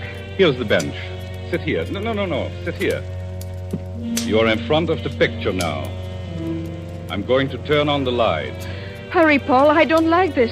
I just want to give you the full effect of it. Are you watching? Straight ahead. Yes, Paul. So, may I present then my portrait without a face? Oh, Paul! Oh, Paul. I thought you would find it effective. Now we'll put aside pretense. You know who that woman is. She's Colette, standing in the doorway of General Vauban's library. The hand of the dead man at her feet is the hand of General Vauban, my friend. The blood on the floor is the blood of Vauban. The blood that is touching the evening slipper of Colette. Stop it, Paul, stop it! I've waited a long time for you, Colette, 4 years. I said then that I would make someone pay for the murder of General Vauban. We have a committee, Colette. We formed it back there in Paris in the dark days, just before the war broke out. The committee knows everything about the people who planned the death of Vauban. The committee knows who did the murder itself. Settling with that person has been my special assignment. I have been your special assignment. Your special prize. Is that what you mean? That's what I mean. Oh, I don't care, really. Not now. You cared enough to want to fight back. You came here armed. Oh, no. Don't open your purse. I took the trouble to remove the pistol while you were taking off your coat. No, not this one in my right hand. That's mine. This one. This pistol here. It is yours, isn't it? Yes. French make. Did Charles give it to you? Charles? Yes, Charles. I knew you married Charles. I found it out just before I lost track of you 2 years ago. I knew you married Charles, and I knew why. And you told me this afternoon. Yes, I made you believe that I didn't know about Charles. I want you to come up here to the gallery. I knew you had to come here to find out how much I knew. Charles was right. He said it was your life or mine. He's very clever, Charles. Do you remember when you first met him? I warned you away. I remember. You were impressed by Charles and his politically wise friends. But you didn't know that Charles had sold out his country. I didn't know. You had duped him to believing that Vauban was a traitor. Charles dominated your mind. He controlled you as an hypnotist. They needed someone to murder Vauban, so you were chosen. You were to be the savior of France. You exulted in the role, and you believed it. Yes, up to the very last. Up to the last moment. Then I didn't see how I could go through with it. I couldn't bear the thought of killing a man. You're lying, Colette. No, Paul, no, listen to me. I stood there looking at Vauban, the pistol in my hand. He looked up. He started walking toward me, telling me to give him the pistol. I felt dizzy. Oh, I wanted to run away to... But I raised the pistol. There were 2 shots. And he fell at my feet.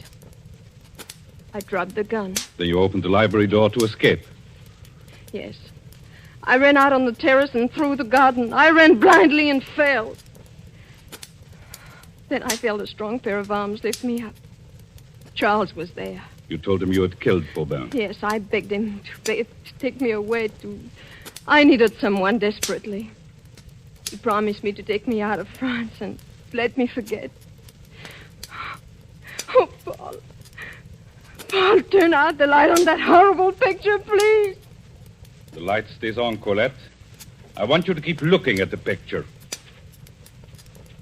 That picture was painted for a purpose. And now the purpose is going to be fulfilled. Paul, will you believe that I didn't want to kill Vauban? 4 years I've waited, Colette. Now it works out according to plan. I didn't want to kill a man. I didn't want to go away with Charles, but I was in too deep. Paul, listen to me. I've loved you, always. You must know that. After tonight? After you're coming here to kill me? Open my gun, Paul. Open it up. You'll see that it's empty. I took the shells out on my way here. Oh, why don't you do it, Paul? It's true. I knew I couldn't go through with it. Not this time. Not with you. Paul. It's too late, Colette. Keep sitting on that bench, Colette. Keep looking at the picture. Don't move. I won't, but you must believe me. Paul, wait. Just look at the picture, Colette. The picture. Listen. Please listen. I'm telling the truth, Paul. My gun wasn't loaded. Listen, Paul! For you, Deschelles. You, monsieur!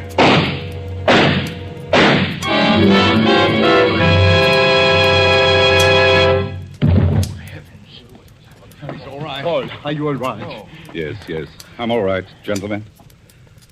Gentlemen, may I present the late Monsieur Charles Gaveau. 4 years. 4 years of painting and planning and waiting. Paul, take me out of here. Yes, darling. Colette, I'm sorry I had to do this to you. It was the only way to find him.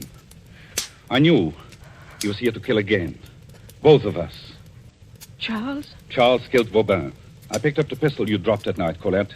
It had never been fired. Charles was never certain you would have the nerve to go through with it. At the last moment, he took a hand himself. The shots that killed Vauban were fired from the terrace. In your terror, you believed that you did it. Charles let you believe it all these years. Oh, Paul. I knew he would follow you here tonight.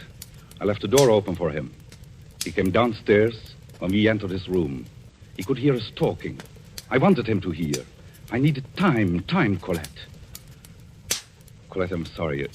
It was the only way to meet him face to face. Oh, Paul. Don't ever leave me. Never, never leave me. Never, Colette. We are together now. For always. But before we go, there's one thing left. You see this knife? For us, that is the end of Portrait Without a Face.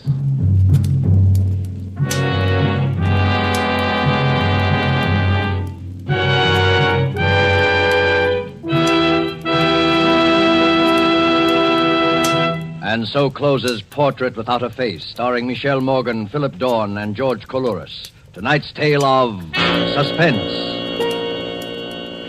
Miss Morgan is currently being seen in Warner Brothers' Passage to Marseille.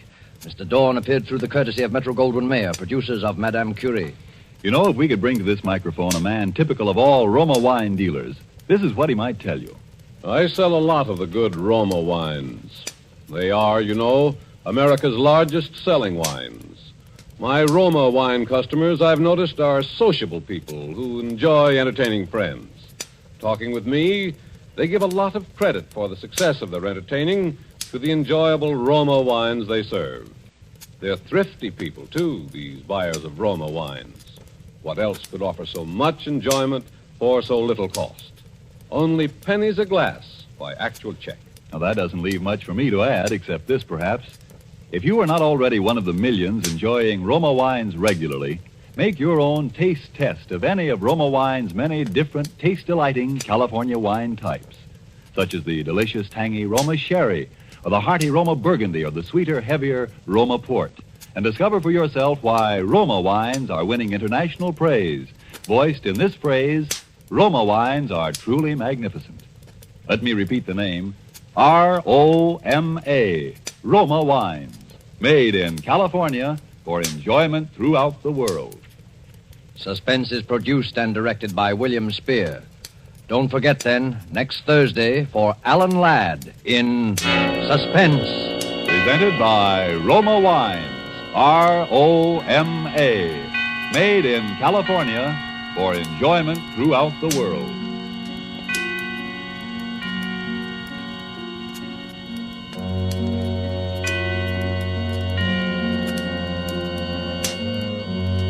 This is CBS, the Columbia Broadcasting System.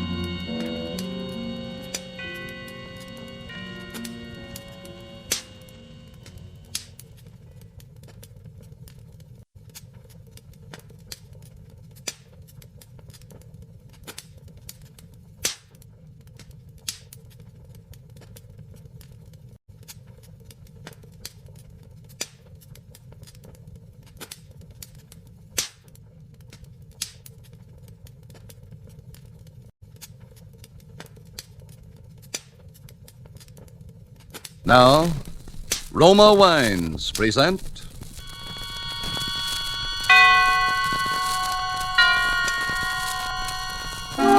Suspense. Tonight, The Fountain Plays, starring Charles Lawton. Suspense is presented for your enjoyment by Roma Wines. That's R-O-M-A, Roma Wines. Those excellent California wines that can add so much pleasantness to the way you live, to your happiness in entertaining guests, to your enjoyment of everyday meals. Yes, right now a glassful would be very pleasant as Roma Wines bring you Suspense.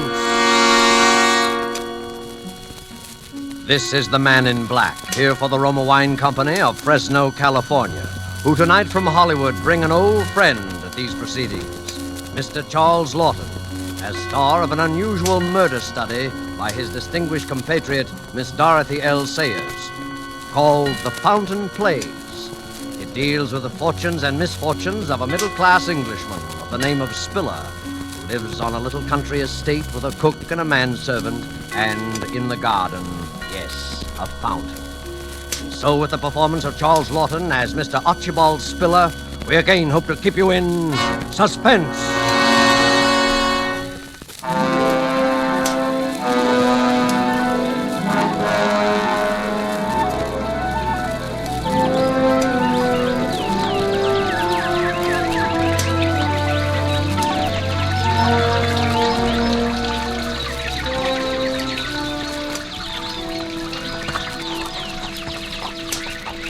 Now then, Mr. Spiller, what about it? Oh, I say, look out there, Sam. Look out for what? Still as blind as a bat, aren't you, Sam? You really ought to wear glasses, you know. Don't you try and put me off. I was only trying to keep you from getting your clothes wet, Sam. You almost walked right into the spray of the fountain. Well, never you mind what I need glasses, and never mind your blasted fountain neither. I want a straight answer to my question, Mr. Spiller. I've given you an answer, I've told you. You've given me nothing but fluff and bluster. Do I get it all, don't I? That's what I want to know, and if I My dear don't... fella, please. My guests are arriving. I'll talk to you tonight. You better talk straight. It'll be your last chance, my lad. Hello. Hello there, everybody. Just in time for a little refreshment. Master said we'd find you here, Daddy. I hope we're not interrupting. Oh, certainly not, certainly not. You know Mr. Gooch, don't you, my dear? Yes, of course. And this is my neighbour, Mrs. Digby, Mr. Gooch. How do you do, Mr. Gooch? And Ronald Proudfoot, my daughter's fiancé. How do you do, sir? How do you? Well, I was just showing Mr. Gooch the wonders of my little fountain. Oh, Daddy, you do make such a fuss over this fountain. Even so, I always say there's nothing like a bit of ornamental water to set a place off. Sort of like the Versailles garden, what? Oh, it's really lovely, Mr. Spiller, and so secluded, with the rhododendrons and the lilac hedge all around. You like it, eh? You know, I was thinking of cutting out some of these lilacs. Oh, I wouldn't. To make a vista, so to speak. You can't even see it from the house with these bushes on all four sides. Well, now, perhaps that might add something. But if you like the lilacs, Mrs. Digby, the lilacs shall stay. Oh, Mr. Spiller, I'm no authority, I'm sure. Well, if you want an authority, I'd say it's a mess.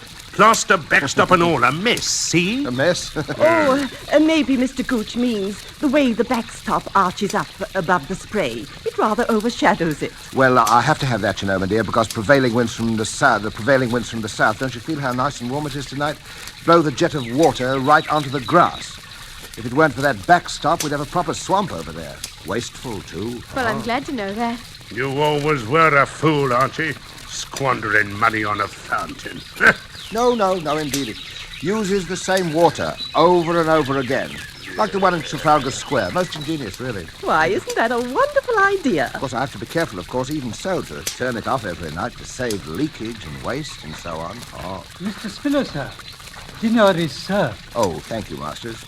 Well, what do you say, everybody? Ready for a bit of dinner? No, I should say so. Shall we go in, then? Why, Mr. Spiller, your modest little fountain, when you're past the bushes, all at once you can scarcely hear it. Yes, it's quite impossible to hear it from the house. Can't hear it at all.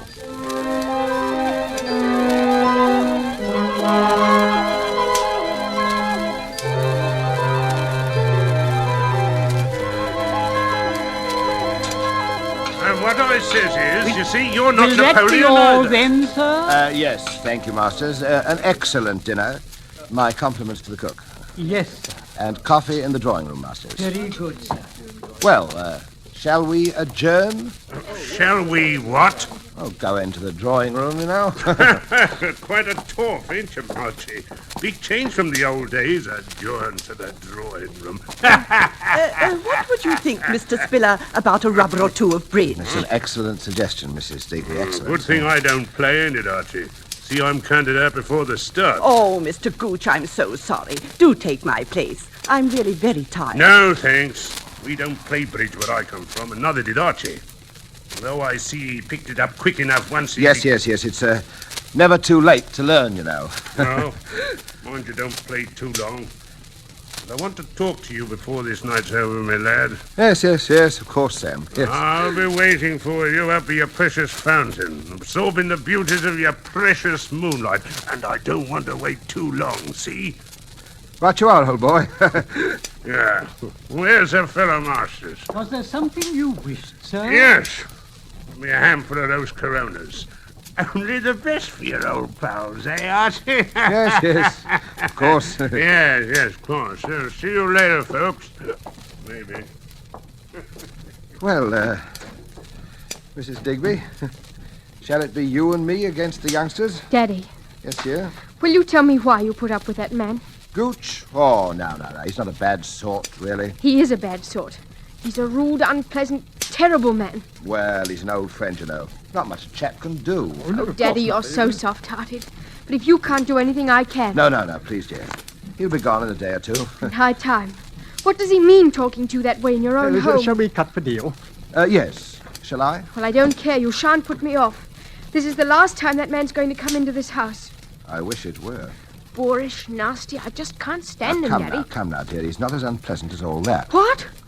The only time he'll ever be pleasant is in his grave, that's what. Oh, dear. What an awful thing to say. What a perfectly dreadful thing to say.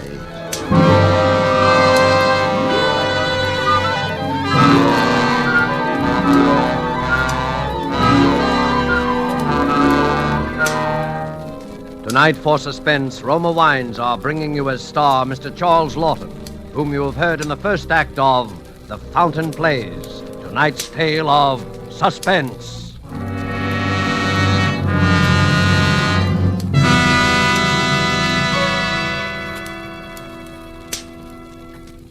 I have an interesting idea for you tonight from the keen and sensible mind of America's famed expert on parties and smart entertaining, Miss Elsa Maxwell. And I quote, "Serving a nice table wine when friends come to dinner, or with everyday meals, is one of the smartest, most sensible, and truly moderate pleasures of which I know, and one which any family can regularly enjoy, since the cost of delicious Roma Burgundy is very little.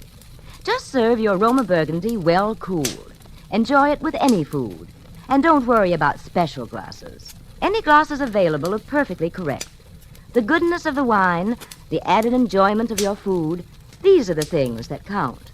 Miss Maxwell expresses perfectly what we of Roma believe. In Roma, California Burgundy, in all Roma wines, you enjoy the glorious color, aroma, and flavor of superb sun-ripe grapes. Our noted wineries, located in California's choicest vineyard areas, assure you of flavor and quality which are always good, never varying, always delightful. And so Roma quality is preferred everywhere, and you are able to enjoy these fine Roma wines at modest prices, only pennies a glassful.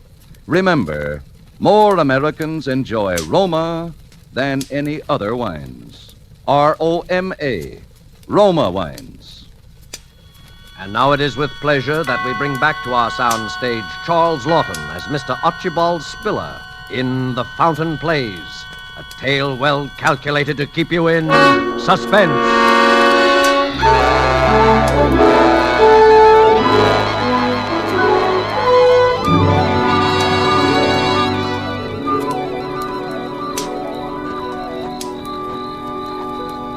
Of course, we have a very pleasant garden, Mrs. Digby, and I don't know anything that's given me such enjoyment as that fountain. Do you know that it uses the same water over and over again? Yes?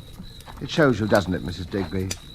The simpler pleasures are best. Oh, that's so true. Oh, well, here we are. It's been such a lovely evening, Mr. Spiller. Oh, yes. And it was so nice of you to walk me home. Oh, it's my pleasure, I assure you, Mrs. Digby. You know, I've been thinking. I'm very lucky to have found a neighbor like you at my time of life. I mean... Maybe it's not luck at all. It's fate, you mean? Mrs. Digby, may I call you Rosalind? Oh, of course. And you call me Archibald? Silly name, only one I've got, though. Why, I think it's a very nice name. Do you? Well, you know, I've been thinking that it was true what I said tonight, that the place will be needing a new hostess soon. Oh, with Betty getting married, you mean? Oh, you must be very happy for her. I am, but what I mean is that, well, we're both alone in the world now. Yes.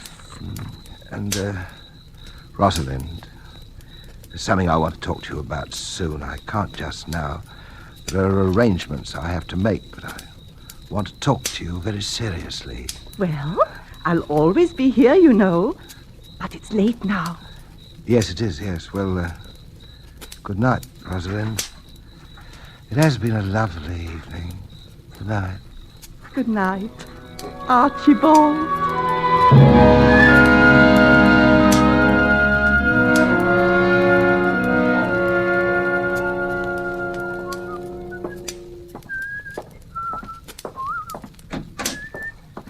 Ah, Masters. Where is everybody? Mr. Ronald left 5 or 10 minutes ago, sir. Miss Elizabeth has retired. Oh, well. Is Mr. Gooch still in the garden? I couldn't say, sir. Shall I go and see? No, never mind. You can cut along to bed now. I'll lock up. Very good, sir. Oh, by the way, is the fountain turned off? Yes, sir. I turned it off myself at 10:30, seeing that you were engaged, sir. That's fine. Well, good night, Masters. Good night, sir.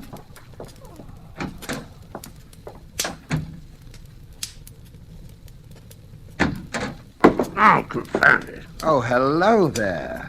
I was just coming out to look for you. Hello. Have a nice evening? Nice evening. Not as nice an evening as you had with your obliging little widow, That's eh? enough of that now, Sam. Oh, it is it? That's enough, is it? That's a good one. Would you think I am, talking to me like that? One of your ruddy servants? Well, I'm not. I'm the boss here. Get that in your head. I'm the boss, and you know it. All right, Sam, but let's buzz off to bed now. We'll talk it all over in the morning. No. We're talking about it right now, Mr. Spiller. I'm short of cash. It's high time you kicked in with some more. Look here, Sam. I pay you your allowance as we agreed, and you stay here whenever you like, but that is all. Oh, it is it? Getting pretty high and mighty, aren't you, number 41632? Sam, quiet, for heaven's sake. You're in a fine spot to tell me what you're going to do, aren't you? Quiet. The servant's mightier. Quiet, Betty mightier. Oh, Mr. Ronald Flapdoodle, whatever his name is. Really, Sam, you're quite impossible this evening. Impossible, eh? Impossible. But I'm not an escaped jailbird, am I? I'm not liable to be hauled back to work out 10 years hard labor for forgery, am I? Quiet. Look here, Sam. I'll give you a little extra. This once. And when I think a man like me was only in for a short stretch anyway and worked it out all good and proper. Depended on the charity. Charity, mind you, of a pal was rolling in wealth. I am not rolling in wealth, and you know it. But if you'll promise me faithfully that this is the last time... Oh, sure, I'll promise. For an old pal, I'll promise anything. Just give me 5,000 down. 5,000? That's right. We've got a great opportunity. All I need is a little ready cash. Now, don't you be an idiot, Sam. Where do you think I'm going to lay my hands on that much, just like that? Now, look, I'll give you a check for 500. Ah, trying to renege on an old pal, eh? I said 5,000 and 5,000 it is, or you'll find yourself back on the rock pile. I tell you, I haven't got it. Haven't got it. You've got enough to go buying fancy fountains or playing around with the widow next door. You leave Mrs. Digby out of this. I'll leave her out of it, all right. I'll leave the old frump to you. Oh, yeah.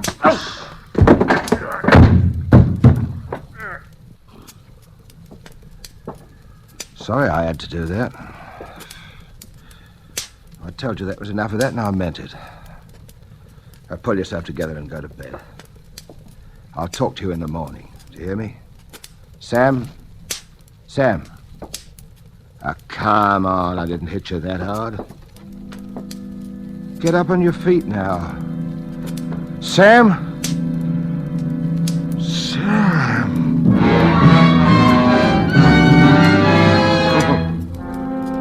I've killed him. What was that? Oh, it's just the old clock. Eh? 11 o'clock. 7 hours. 8 hours, perhaps, until they find him. Of course, he hit his head when he fell, but the police won't care about that, and they'll take fingerprints, and they'll find out I was number 41632. No. What you need is an alibi. If I could confuse him. An alibi. An alibi, that's it. Make it seem he was alive when he was already dead. First you have to fix the time, haven't you? The time. Well, you've got to make it earlier. Say 10:30 while everybody was playing bridge. If he could have died sometime before that, but how do I prove it? What happened at 10:30? What happened at 10:30? Oh, yes. The fountain. Masters and the fountain. That's right, the fountain, yeah. The fountain. Now I know what to do. Go out into the garden. Turn on the fountain. Then go down the garden path and call him. Call him by his name. Sam! Sam! Gooch! Gooch! I think that'll do for that. I'll go back to the house. Say I looked for him and I didn't find him, that it was dark, the moon had gone down. Yes, but now, how do I move him? How do I... That's right, the wheelchair. The wheelchair. It used to be Mrs. Spiller's. I remember how she... It's not time to think of her now. I'm going to try and lift him into it. Would ever have thought that old Sam was as heavy as this? Now, out of the other door, but quietly this time. Wish the wheelchair wouldn't make so much noise. Down the back path. Oh, careful, boy. Hold on to yourself. I feel like running. I feel as though every window in the house were filled with faces watching. Well, here we are. I've got to lift him up again.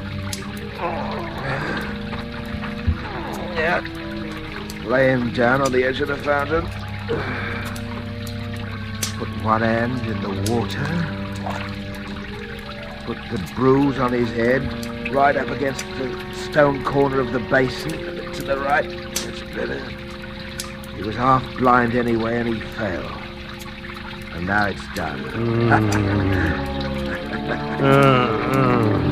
What's that? He's alive. Gooch is alive. After all that trouble, after committing practically the perfect crime, and he's alive. It's all right. It's all right. Sam? Sam? Wait a minute. Bring him to life again. More blackmail for the rest of your life. What about Mrs. Digby? Nice, plump, comfortable Mrs. Digby. Rosalind. What about Betty? She at least deserves something. No, it's better than murder. All right, murder it's going to be. He's dead already as far as the rest of the world is concerned. Now, come here. Now or never. His face is right by the water's edge. Push him under. Now.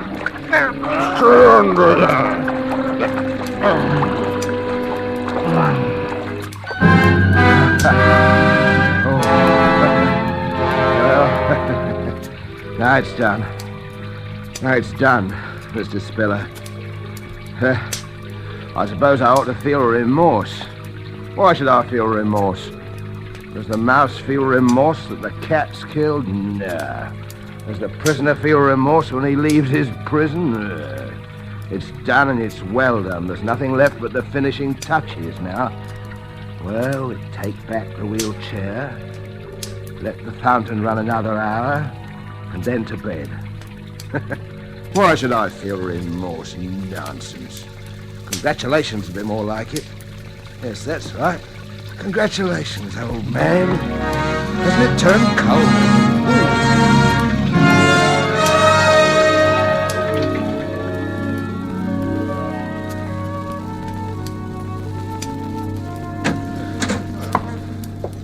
Inspector Frampton, sir. Oh, yes, sir. Come in, Inspector. Come in. I hate to trouble you, Mr. Spiller, but regulations, you know. Oh, of course, yes. Everyone here who was present the night of, last night. Yes, Inspector, there's Mrs. Digby. She's my neighbour, my daughter Elizabeth, and her fiancé, Mr. Ronald Proudfoot, and the servants, of course. Excellent. Well, now, if you'll all bear with me, I have to ask you a few questions, you know. Now, there was a blow on the head. Oh? As I understand it, the deceased was last seen alive at about 8:30, just after dinner. Let me see, you were the last to see him, eh, my man? Yes, sir. I believe so, sir. You showed him the way to the fountain in the garden, eh? At his request, yes, sir. I believe the deceased gentleman's eyesight was rather bad. Yes, terribly bad, terribly bad. And that was the last time he was seen alive by any of you, eh? Yes, that's right, Inspector. The four of you then played cards, I believe. Until what time? Until about 10:30. And no one left the room during those 2 hours? Then, No, Mr. no. Spiller, you accompanied Mrs. Digby to her home. That's correct, Mrs. Digby? Yes, Inspector. Now, when you returned, you were met in the hall by Masters. What time was that, Masters? About 10:45, sir. And Mr. Spiller at that time inquired after Mr. Gooch? Yes, sir. He asked if I'd seen him, and as I'd not, he suggested I might retire, and that he himself would lock up the house. The others had left, eh? Yes, sir. That is to say, Mr. Ronald had left. I heard him drive off in his car, and Miss Elizabeth had retired. Then you were alone in the downstairs part of the house. Is that so, Mr. Spiller? Yes. Will you tell me, please, what you did then? Well, I'd promised the poor fellow I'd have a talk with him later in the evening, so I went to look for him.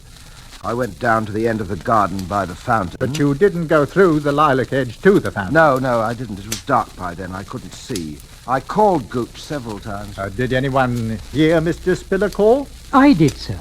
I was half asleep, you might say, but I did hear Mr. Spiller call out. And then what did you do, Mr. Spiller? I came back into the house, Inspector, and I sat up in the library and read for a while, and about 1 o'clock I went to bed. Now, this is very important. Who turned off the fountain? I did, sir. At what time, Masters? At 10:30, sir. You're quite sure of that, eh? Yes, sir. It was the usual time. I see. And no one would have turned it on again, of course? I can't think why, sir.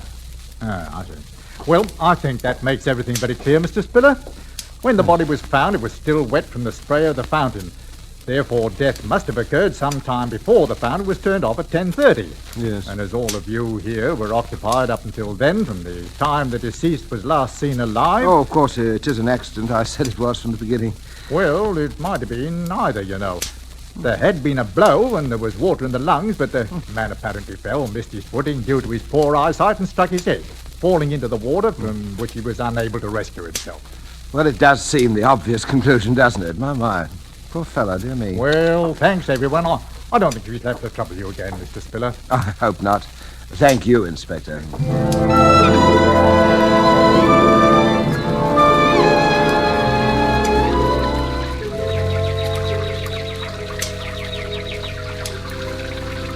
Oh, Daddy, I'm so glad. I was afraid for a while. Nothing to be afraid of, dear, you know. Poor old Gooch just lost his footing and fell, that's all. I know. I was afraid of him. Afraid of him? I know it was silly, but he was so strange.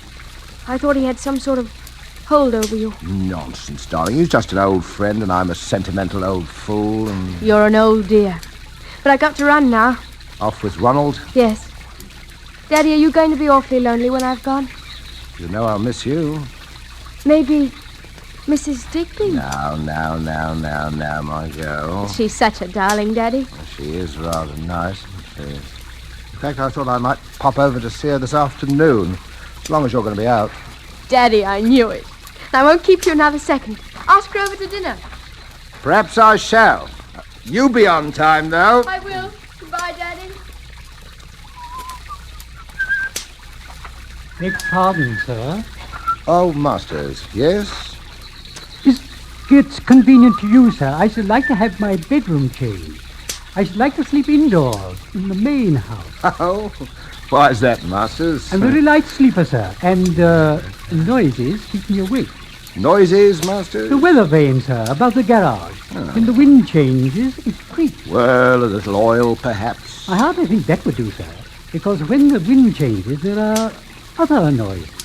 They can be most disturbing, sir. What are the noises, Masters? The fountain, sir. The fountain? Yes, sir. Ordinarily, I'm quite unable to hear it, any more than you can in the main house, sir. But when the wind is from the east, the plaster backstop acts quite like a sounding board in the direction of my room, sir. In fact, I can not only hear the fountain itself, but I can hear even the faintest noises in the grove around it. Quite clear. I see, yes, yes. Quite, sir. I see. Yes. For instance, on the middle night, Mr. Gooch sustained his unfortunate accident. I noticed the wind changed a little after 11, because it got very cold. The weather vane wakened me, and then I heard the fountain. I seemed to hear other noises, too, if I may say so. You heard? Yes, sir. Yes. I might add that after noting the police inspector's observations, I took the precaution of pressing your dinner jacket. The sleeve seemed quite wet, sir. Yes. I think, sir, all things taken into consideration, you might find it worth your while to retain me permanently in your service. Oh, yes, of course. I wouldn't dream of ever wanting to replace you, Masters. At, shall we say, just double my present wage? For the present. Well, yes. Yes, yes, yes. I'm very much obliged to you, sir. Is there anything else, sir? No, nothing else. I'm going to sit here by the fountain. Very ingenious, the fountain. Most ingenious, my fountain. Costs a little to run because it uses the same water over and over again. Over and over again. Over and over again. Over and over again.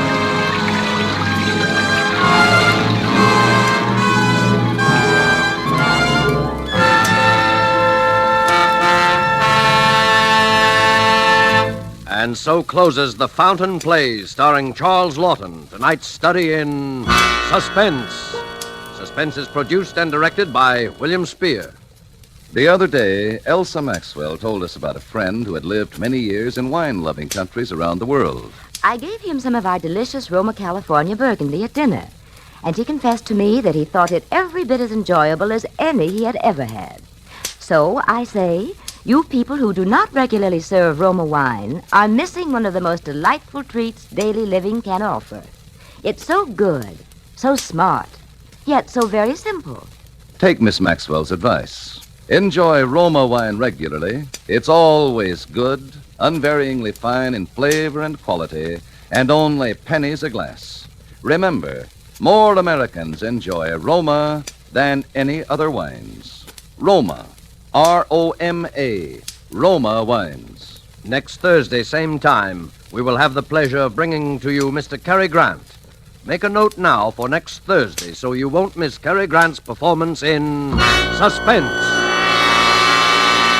Presented by Roma Wines, R-O-M-A, made in California for enjoyment throughout the world. Our government has asked us to say emphatically to the women of our audience that 10,000 more registered nurses are needed in the United States Army Nurse Corps immediately. Registered nurses, those about to graduate and who qualify as senior members of the United States Cadet Nurse Corps up to 45 years of age, are vitally needed. Write to the Surgeon General, United States Army, Washington, D.C., or call at your nearest Red Cross chapter. This is CBS, the Columbia Broadcasting System.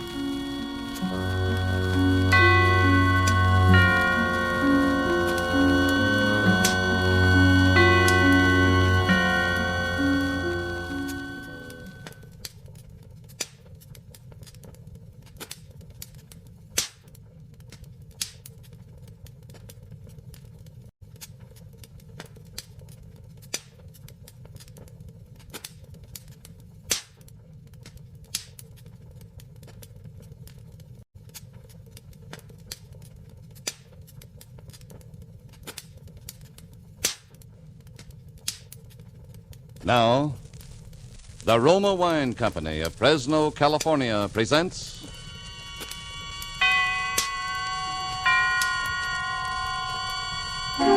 Suspense. Tonight, Roma Wines bring you the suspenseful play called Two Birds with One Stone, starring Mr. Dana Andrews.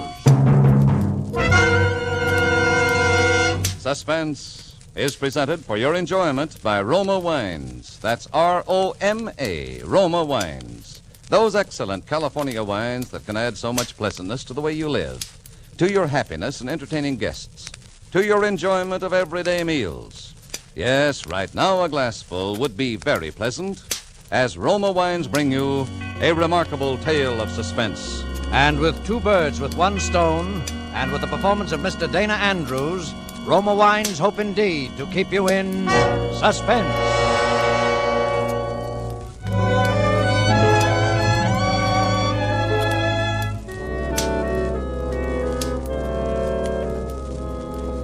You ready?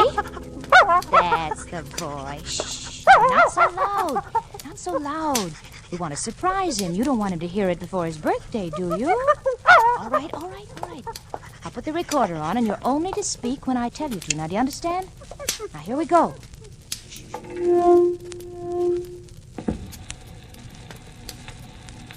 Walter? Hello, Walter. This is Eleanor, Walter, and this... Speak. This is Tracy, and we're saying happy birthday from your loving wife and your faithful dog, Tracy. Isn't Tracy a smart dog, Walter? He can talk, can't you, Tracy? Speak up. Tell us everything you know. You didn't know Tracy could talk, did you? But he can. He knows lots of things. Tell us everything you know, Tracy. Now, that's enough, Tracy. Do you want him to hear us? There. Now, the record's finished. We'll mark the label. Not to be played until May 17th, 1945. Eleanor and Tracy. There. Tomorrow we'll play it for him the first thing in the morning. I'll bet you're the first dog that's ever made a record. Now, what do you know about that, huh? No. Well, Eleanor. Yes, dear. What are you doing? Oh, nothing. Just waiting for you. What's all the racket about? Just Tracy and I roughhousing. I wish you wouldn't do that when I'm trying to write. I'm sorry, darling. I thought you were finished. Well, I'm not. You said you'd work till 11, and we'd take Tracy for a walk. It's after 11 now. I didn't think I was going to get stuck. Oh. We be long? How do I know how long I'll be? It's hard work for me to write a play. I'm not Tolstoy. I'm sorry, darling. I just can't seem to say anything anymore without getting on your nerves. We didn't used to be like this. Maybe we're not like we used to be. Poor Tracy. He wants to go. Well, we'll never go unless I get that second act curtain fixed. I wish I could help, dear. Maybe you can, Eleanor. What would you say if you were thinking of committing suicide and you didn't want anyone to know exactly what your plans were? What would be the last thing you'd say to your husband, for instance? I don't know. I never thought about such things. Shh, Tracy, boy. Walter, couldn't you work it out tomorrow? You'll be fresh in the morning. I said I'd finish this, and I'm going to, if it takes all night. Well, then Tracy and I'll have to go for a walk alone. Come on, Tracy. Come on, boy. Come on. Oh, Eleanor, you said you wanted to help me. Well, if I thought I could. You helped me the other day. Only with what your leading lady's dress looked like. About the suicide. Oh, first of all, why is this girl committing suicide? She's tired. Bored. Oh, darling. No wonder you can't make it convincing. People don't just commit suicide because they're bored. Yes, they do. People do even worse than that when they're bored. Well, Walter, I've been bored lots of times, but I've never even thought... I can see you're not going to be much help. I'll help you, honey. What's the girl like? She married? Yes. Is she in love with her husband? Well, she doesn't know anymore. How could she not know? Eleanor, you may not understand her, but you've got to take my word for it. Well, let's see. Would she say... Eleanor, let's try it this way. You know, sometimes the very first things you think of are the best. Just say whatever you think she'd say without stopping. You know a little about the character. Just say whatever comes into your head. Now, try it. I won't interrupt you. All right, but... Oh, Eleanor, did they fix the recording machine today? Yes, yeah, why? Have you tried it out yet? No. No, I was just going to. I'll tell you what we'll do then. We'll try it out by cutting a record of what you say now. It'll be spontaneous, unrehearsed. I've thought too much about it. Maybe that's why I can't do it. But yours will be fresh, and we'll play it back and change it and work on it after we hear it. Well, wouldn't it be better, darling? Please, try it my way before you have a chance to think too much about it. Oh, come on. Oh, you've got a record right there, haven't you? Is there anything on it? Well, one side's blank. All right. Come on. And make it emotional, convincing. You ready? All right, go ahead. Maybe it's foolish of me to do what I'm thinking of doing, but I don't see any other way. I'm confused and bored. I guess bored most of all. And maybe what I'm going to do will solve things for both of us. Goodbye.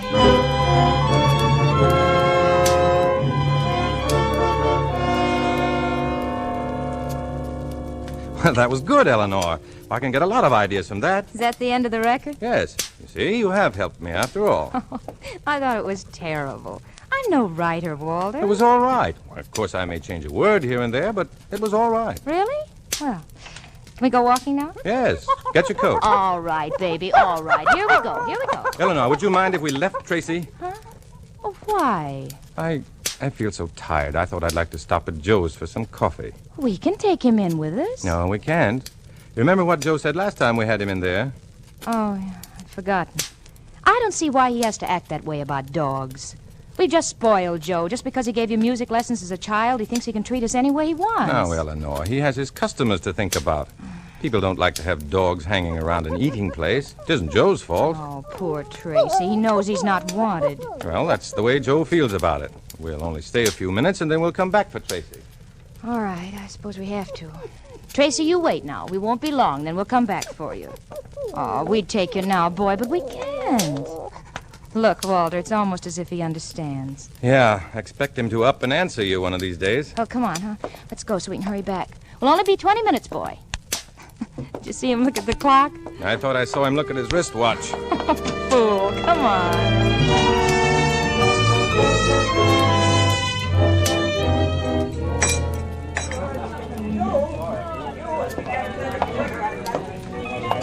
You know, old Joe's got a nerve not wanting dogs in here. Look at some of these customers. Don't be bitter. I don't think we ought to come in here anymore, even if he is an old friend of yours. It'd break his heart if we could quit coming here. You know that, Eleanor. How else could he worry about me and keep an eye on me if we didn't come in here once in a while? Look, they've got new records in the jukebox. It's about time. See what they've got. Did you say new? Blue Heaven. Together. Gloomy Sunday. Gloomy Sunday. I haven't heard that one in a long time. Would you like to? Let's order first. Let's sit at a table. Make him wait on us for a change. No dogs allowed. He's got a nerve. Honestly, I'd never... Shh. Here he comes. Now, don't start anything, Eleanor. Well, I'm off of Joe, and I don't care if he knows it. Shh. Good evening, Walter, Mrs. Faber. What'll it be tonight, huh? Well, hello, Joe. Just coffee. Well, you got any of that 7-layer? Yes, I think I can fix you up. Nothing for me. I haven't seen you in quite a while. You're not going to see me in here anymore at all, Joe. Huh? Oh, why not? Oh, Joe, never mind. We're in a hurry. But why do you say that, Mrs. Faber? Never mind. I'm going to play a record, Walter. I'll be right back. What is the matter with your wife? Maybe I did something?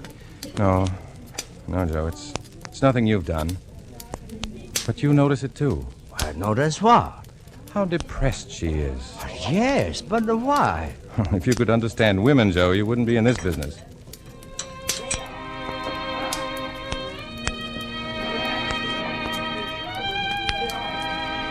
Well, that record she's playing. In Hungary, we call that the suicide song. Bring us some coffee, will you, Joe? Maybe that'll pick her up. Yeah, all right, Walter.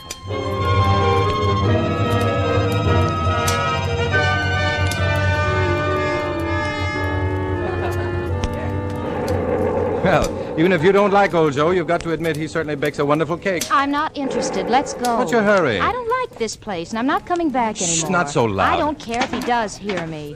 Well, good night, folks. Good night.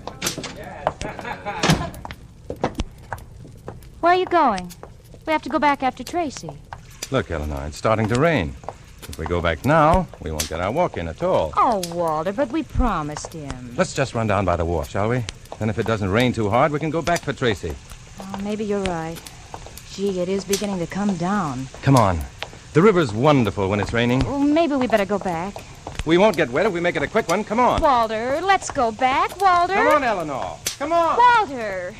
Walter.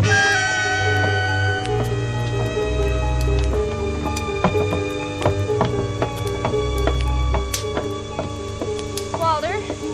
Walter. Walter, where are you? Walter, I'm just soaking wet. Now, if this is a game... This isn't a game, Eleanor. Walter, you frighten me. Standing in the shadows like that. Come on, now let's go home. I'm just freezing. Look at the river. It's beautiful, isn't it? Oh, please, let's go home. Dark and mysterious. And dirty. Let's go back. It's not dirty, Eleanor. And if it is, it's dull, boring people who've made it that way. Whatever it is, I'm cold. I'm wet. Eleanor, Yes. come over here. No, I'm going home. Look over the edge here. The way the water washes over the pilings. Oh, please, Walter, let's go home. Just a minute longer. Then we'll go. All right. But promise. Walter? Walter, what? Walter, what's wrong with you? Walter, let me go. Walter, no! No!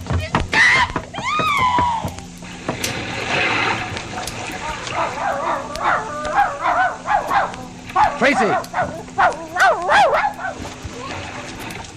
Yeah. Drown, you dumb cluck. Well, it's two birds with one stone, I guess.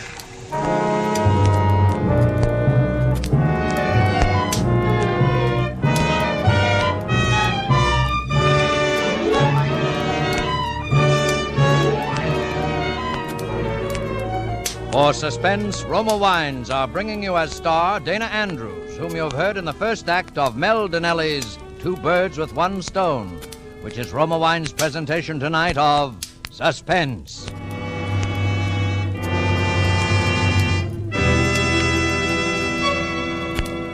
Between the acts of suspense, this is Truman Bradley for Roma Wines. To millions all over the world, the name Elsa Maxwell stands for gracious hospitality. Her suggestions on entertaining are eagerly sought, and here's an especially timely one. Planning a simple dinner for friends during these days of food rationing calls for imagination in making plain dishes temptingly attractive. I suggest the simple, inexpensive touch that Roma lends, making party fare out of the most ordinary supper. Serve cool Roma California Burgundy with the meal. If possible, too, dine by candlelight. The tart piquancy of deliciously robust Roma red Burgundy and the soft, flattering lighting heightens the pleasure of dining. That's a grand suggestion of Elsa Maxwell's. Dinner by candlelight with distinctive Roma Burgundy. Truly an appealing idea. Like all Roma wines, Roma Burgundy is of unvarying goodness. The goodness of selected grapes, guided to flavor fullness by the ancient wine skill of Roma's famed wineries. Serve Roma regularly. It costs only pennies a glass. Remember, more Americans enjoy Roma than any other wine. R-O-M-A, Roma Wines. And now Roma Wines bring back to our Hollywood soundstage Dana Andrews as Walter Faber in Two Birds with One Stone, a tale well calculated to keep you in suspense.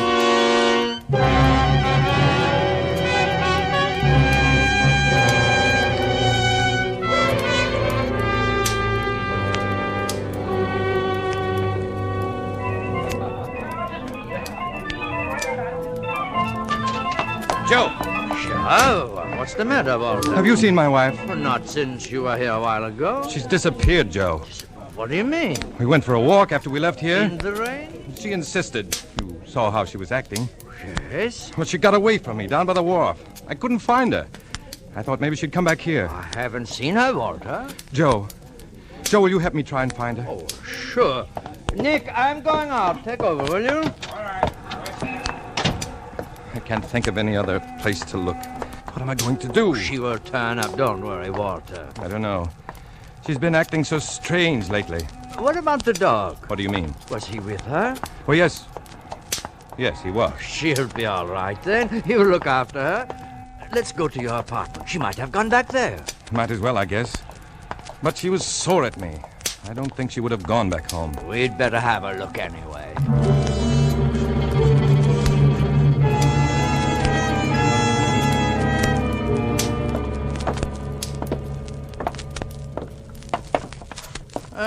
Look there, Walter. What's the matter? The door to your apartment. It is open. Didn't you lock it when you left? I didn't lock it, but I remember closing it. Maybe she's come back. No, she couldn't have. I mean... Come on, let's go in. Oh, Eleanor! See, there's no one here. I'll look in the kitchen. You go in the bedroom, Joe. Yeah. Walter. What is it? Come here in the bedroom. What's the matter? Look on the bed there. No, it couldn't be. I thought you said the dog was with her. He was. Yes, he was with her. Then she must be here, too. No, she couldn't be. Why not? I mean, oh, Eleanor! Eleanor! Look at how still the poor dog lies. Maybe it's been hurt. It is soaking wet. It was raining, wasn't it? Yes, it was raining. What's the matter, Tracy? What's the matter, boy? I guess he's all right. But the way he stares at her. Joe! Huh? What's the matter? I just remembered. Huh? A record.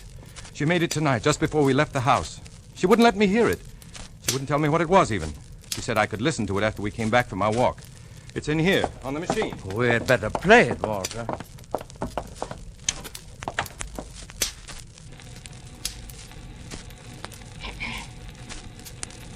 Maybe it's foolish of me to do what I'm thinking of doing. But I don't see any other way. I'm confused and bored. I guess bored most of all. And maybe what I'm going to do will solve things for both of us. Goodbye. I think we had better call the police, Walter. What for? To have them look for her. Oh, yes, of course.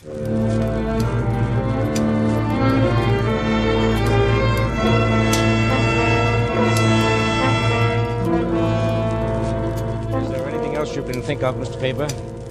No, that's all. Then you believe the recording was intended as a suicide note? Yes. Mm-hmm. I would like to talk to Mr. Weiss here alone for a moment. I'll be in the bedroom if you need me. All right. Mr. Weiss, how long have you known Mr. Faber? Well, for many years. I gave him music lessons as a child. Can you add anything to what he's already told us? No. She was acting just like he said. I noticed it the moment she walked into my place. She is usually very friendly. And she said something about my not seeing her anymore. Anything else? That's all. Mm-hmm. And you did hear them play the record, Gloomy Sunday? Yes. Well, we've had a couple of suicide cases where that song has come up before. I think Mr. Faber better prepare himself for the worst. I'm afraid so. Well, look, I'll go along now. Faber will probably want to come with us, but I think he'd better stay here. There's no telling what we'll find. Is there anything I can do? Yes. I suggest that you get in touch with his family. I think he ought to have someone here with him. He has no family. Oh? Then perhaps you'd stay. Well, of course. Well, we'll call you the minute we have any news. Good night. Joe. Yeah? Did the officer go? Yes, he did. But I think I should have gone with him. No. He said for you to stay here. He'll call us. Walter, have you noticed Tracy through all of this?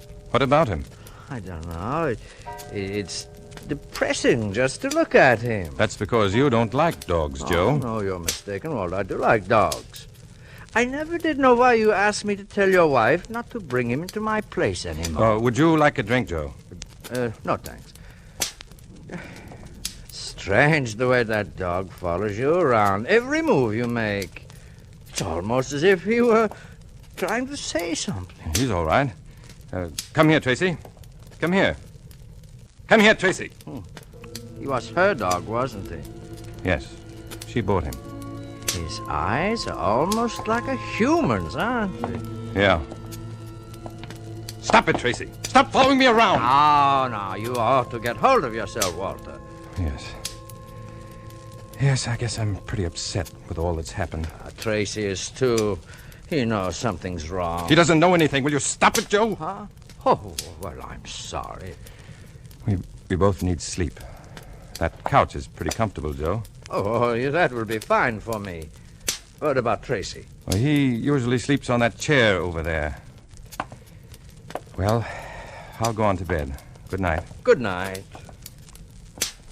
No, Tracy. Don't follow me. Get over there in your chair. You know about your chair. Now go on. Get away from me.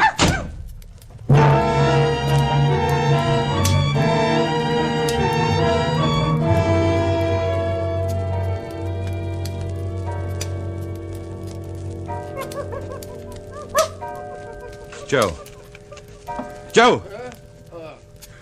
Just a minute. Joe, were you talking in there? Did you call me? No, I was asleep.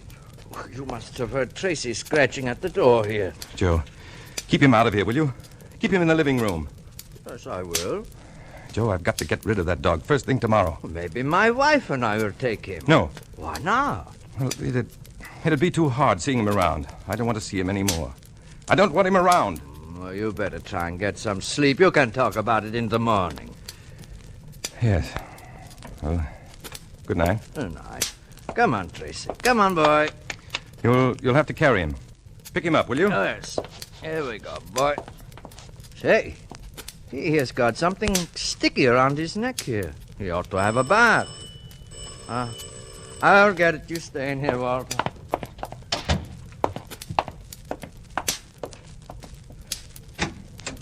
Oh, officer. I've bad news, Mr. Weiss. We found her. Where's Mr. Faber? In the bedroom. Well, you'll have to help me break it to him. Where did you find her? In the river. She must have struck her head on the pilings when she jumped off the wharf. Oh, no. She was in pretty bad shape. Her clothes were torn and her arms were badly lacerated. We can't figure that out. Well, I guess we'd better go into Mr. Faber. Yes. What is it? Have you... Walter, we have very bad news for you. I'm sorry, Mr. Faber. There's nothing you can do now. As we suspected, it was suicide. There's no need of your coming down now. There was identification on her, but we would like to see you in the morning. All right, I'll be down. Good night. Officer. Yes? Would you do me a favor? Why, certainly. This was her dog. Yes? I don't want him around anymore with her gone. Could you take him with you now? Well, this is a bit irregular.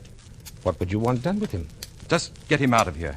I don't care what you do with him. I know you're upset, Walter, but don't do this to the dog. Decide about it tomorrow. You may feel different. Don't stand there and argue with me, Joe. I know what I want. I'll get him out of here, I tell you.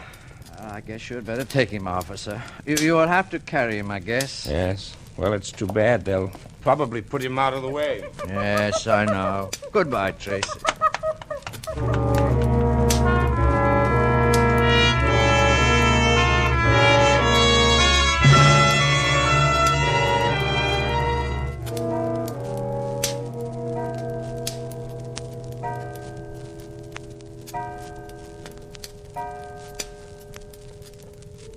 Walter? Hello, Walter. This is Eleanor, Walter, and this... Speak. This is Tracy, and we're saying happy birthday from your loving wife and your faithful dog, Tracy. Isn't Tracy a smart dog, Walter? He can talk. Can't you, Tracy? Speak up. Tell us everything you know. You didn't know Tracy could talk, did you? But he can. He knows lots of things. Tell us everything you know, Tracy.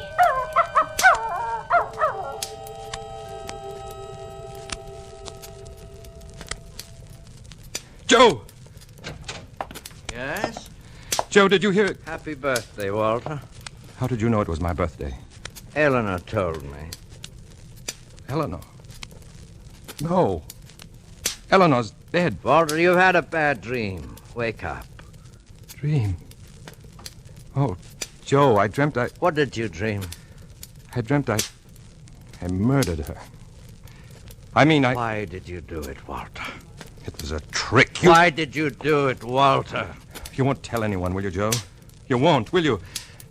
I tell you, I had to do it, Joe. I hated her. I knew I'd never be rid of her. I am going for the police. Stay where you are, Joe. I've got a gun here. So you didn't give Tracy to the police after all. You wanted him here to drive me crazy. You knew all along. You suspected from the beginning. I suspected nothing until a while ago when I played the other side of this record. Now put that gun down, Walter. Let the dog in. Go on, let him in. If it hadn't been for him, you'd have never known about Eleanor.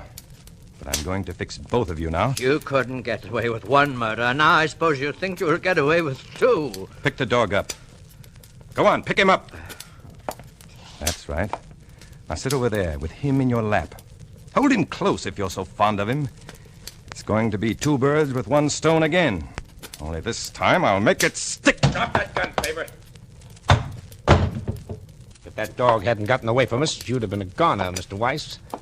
And if I hadn't followed this dog back here, I wouldn't have overheard your very interesting confession, Mr. Faber. Well, okay. I guess I'm even a worse playwright than I thought. Come on, Tracy. Let's go for a walk. I'll walk you down to the station. That's funny. Listen to him. This is the first time he's ever wanted to go for a walk with me.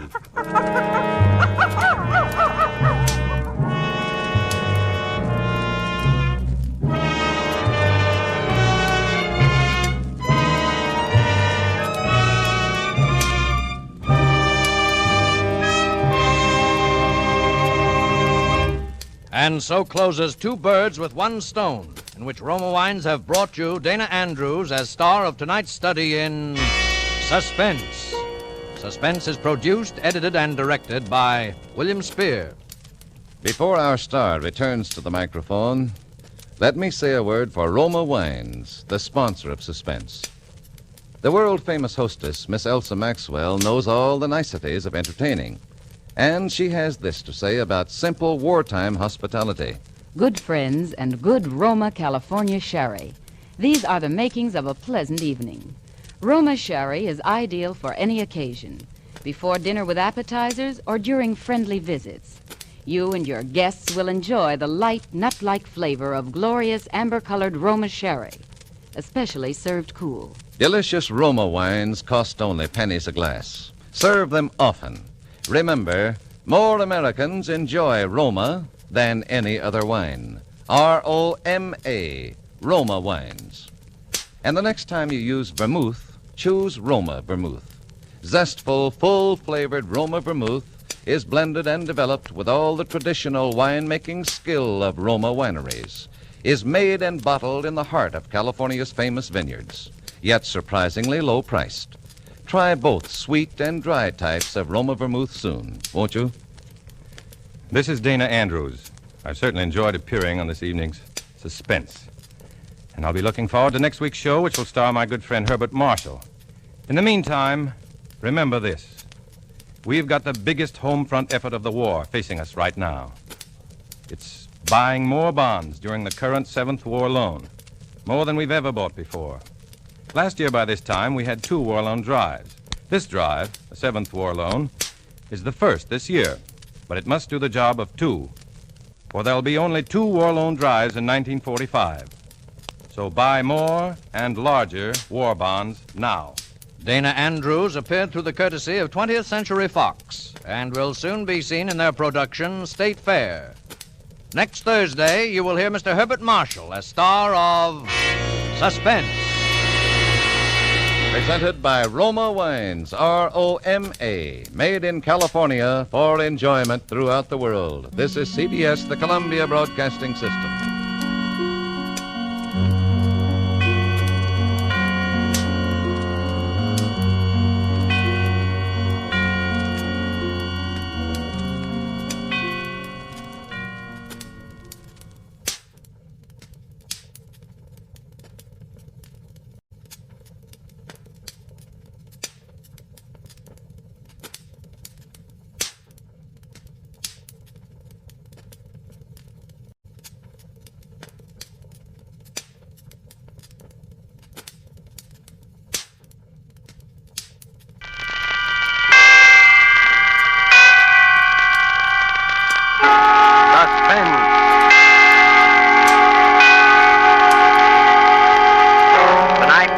George Murphy as star of Death on Highway 99, a suspense play produced, edited, and directed by William Spear.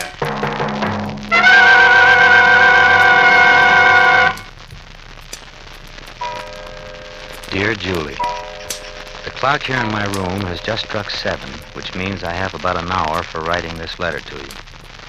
I guess already you've said, who's this from? What goes? So I'll tell you right off. Remember Morton Blake?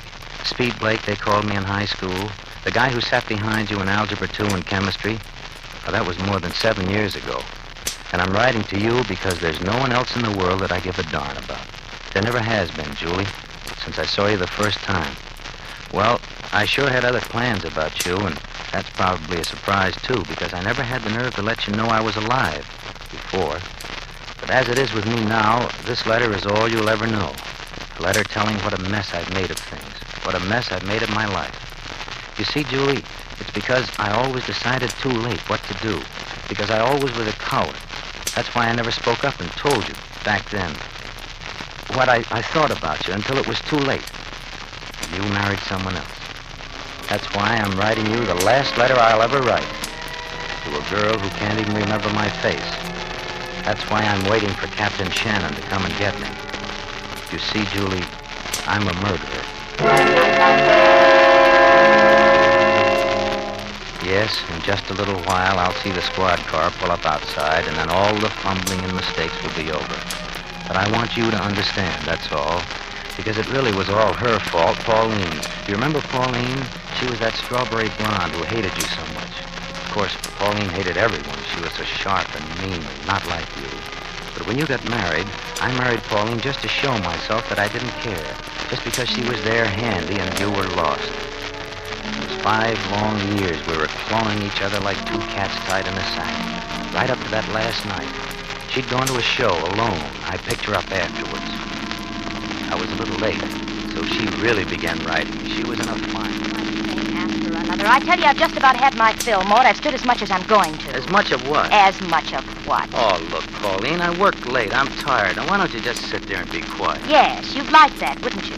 You'd like it if I was deaf and dumb. But you won't shut me up, Morton Blake. When I want to talk, I'll talk.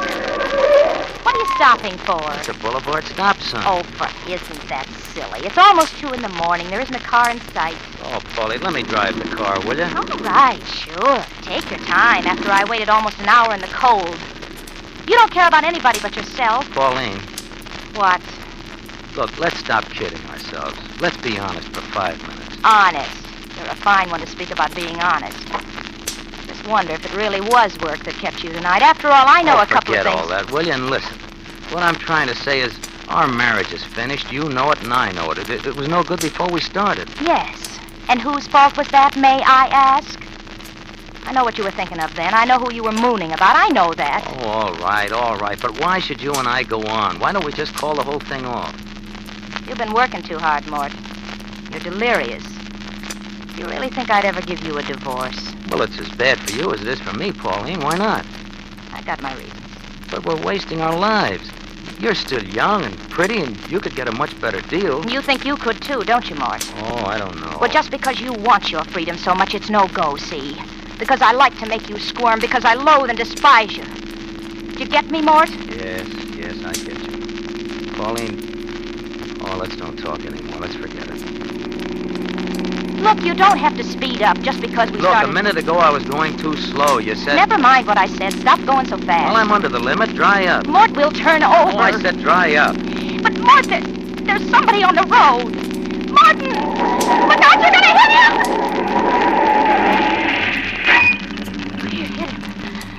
You hit him. You stay in the car, Pauline. Don't go, Mort. Maybe he's dead. Maybe. Just stay where you are. He's moving. Hey, mister. Mister, can you hear me? Okay. Not your fault. Couldn't see me in the dark. Now, don't try to talk. Here, just hang on to me. I'll get you into the car. Good. Now, you're on your feet. Who are you, mister? Name Haggerty. Okay, Mr. Haggerty. Take it easy now, and I'll take you to a doctor. Yes. Doctor, quickly. He's passed out. Pauline, open the back door. Is he He's dead? alive. He's alive. Here. There now, if we hurry. We've got to get him to the hospital right away. There's the result of your temper, Mort. My temper? Well, you know it wasn't my fault. He jumped right in front of the wheels. Not your fault. He doesn't seem to think it was your fault either. Well, it wasn't. You saw. He ran out from the side without looking. Oh, sure. You're lucky. As usual, Mort. Lucky? What are you talking about? The streets are completely deserted. Well, it's late. What's so strange about that? Nothing. There weren't any witnesses. Well, that's right. No witnesses except him and you. Yes. That's right. Him and me. What's your hurry, Morton? What's my... Well, I've got to get him to a hospital. He may be dying. No, Mort, he's not dying. You don't have to hurry. He's dead. He's dead. She said it just like that. Like she was handing me a birthday present. I pulled the car to the curb and got into the back seat. The old man was sprawled across the cushions, his head twisted back. When I put my face down, there wasn't a whisper of any breathing on my cheek. I slipped my hand inside his coat, still as stone, not a flicker from his heart. I crawled back under the wheel and sat there thinking. Mort, Yeah, you know what you've done? yeah, he's dead. That means you're guilty of... What is it, Mort? Murder No, it's not murder. or manslaughter? And even manslaughter will mean prison. Won't it, Mort? Huh? I said manslaughter will mean prison, won't it? Prison? No, it wasn't my fault. You heard him say so. Yeah. If I testify that I heard, then you'll get off. Is that it? Why? Well, you'll have to testify, or else... Or else what, Morton? Or else I'll be sent up. There weren't any other witnesses. That's right, Morton. Hey, what are you trying to tell me? Mort, you must have imagined that poor man said it wasn't your fault. What? Because I didn't hear him say a thing. You're lying. You're lying, Pauline. You heard him. As soon as I put him in the car, he said it's not your fault. Can you prove it, Mort? Can I prove? This is what I've wanted, Morton. I'll have my freedom, but you won't have yours. You'll be that jailbird Speed Blake. And you'll have years and years and years to think about the other girls you used to know. Won't you, Mort? I looked at her. She had a thin smile on her lips. I got a crawling feeling at the back of my neck. I held onto the wheel so tight my knuckles began to ache. Well, Morton, what are you waiting for? What was I waiting for? What had I always waited for? Well, Morton. I began to think of something. A line my beloved wife's ran through my brain. No witnesses. There were no witnesses. Why, wait, Mort. Be a man. No witnesses. There were no witnesses. I could dump the old man's body somewhere on the edge of town and no one would be the wiser. No one but Pauline. But what if there was no Pauline?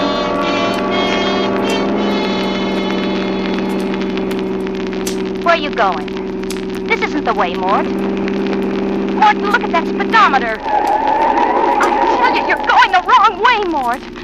We're way past the city limits. Morton, stop this car at once. Stop it, do you hear? Okay. I'll stop the car, Pauline. Mort, you didn't really believe me when I said I wouldn't testify? Did you, Mort? Yes, I believed you. But I was only kidding. I wouldn't think of not telling I you. believed you, Pauline. But you know I'd never do I such... believed you, and so I'm going to kill you. You're joking. Am I? You wouldn't dare, Mort.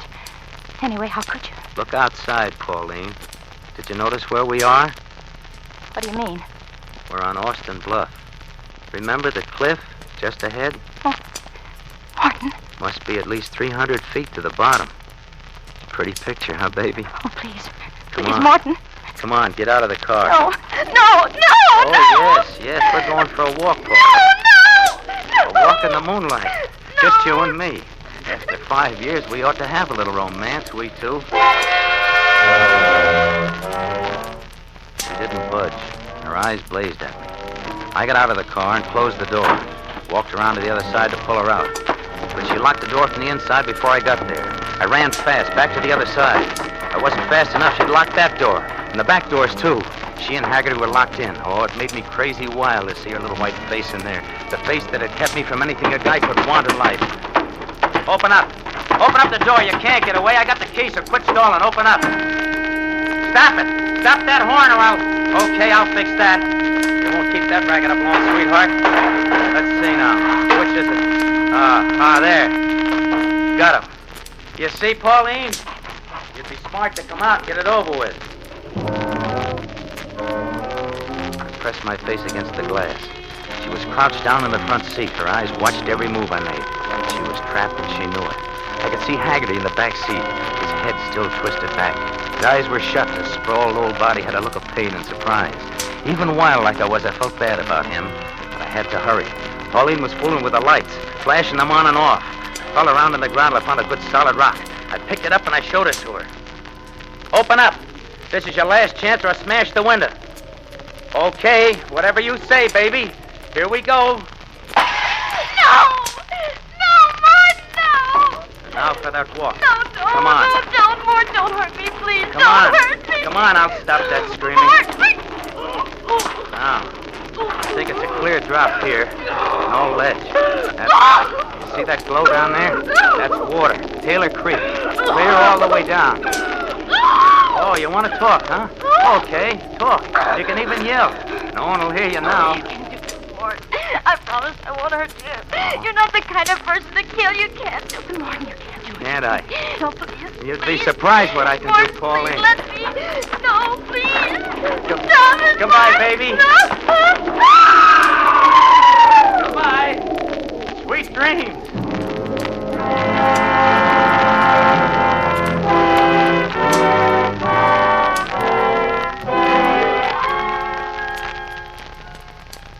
Yes, Julie, I did it.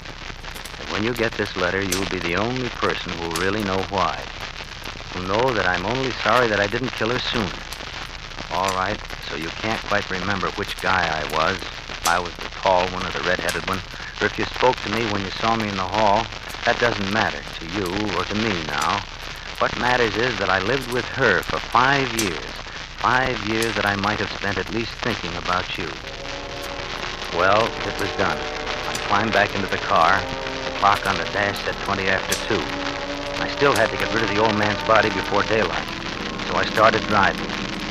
When I came to a strip of forest along the road, I stopped my car and got out. Right then, the beam of the spotlight pinned me in my tracks. I didn't move. I saw it was a cop. Hey, what you doing there? He started walking toward me, rolling his motorcycle. No parking anywhere along the highway, mister. Oh, okay, officer. I didn't know. This ain't no lover's lane. You gotta keep moving. Oh, I'm sorry. I'll get moving right away, officer. Hey, you're not carrying any vegetables in your car, are you? Vegetables? Oh, no. There's a beetle thing on again. I just better take a look in the back there. Well, there's nothing in the back Hey! there. What? Listen. Where does that guy think he's going? Oh, yeah. He's speeding, all right. Say, am I gonna slap a ticket on him? But you clear out of here, mister. And don't ever park on this highway again. Oh, no. Don't, sir. Never again.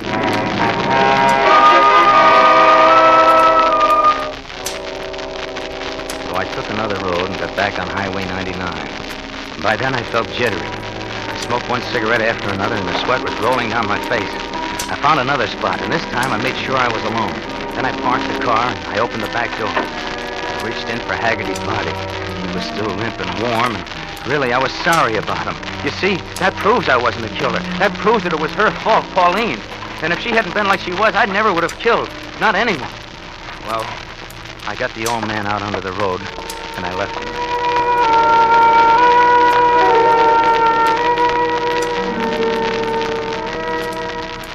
When I got home, I put the car in the garage, and I looked it over to see that everything was okay. There was no blood on the seat. That was a break. The window was broken, of course, but I could fix that. There was mud on the tires, so I got out the garden hose and I washed them down. Then I went into the house. I was pretty nervous, and I knew that I had to be on my toes for the next few days, so I took a couple of sleeping pills. They did the trick. I was asleep the minute my head hit the pillow.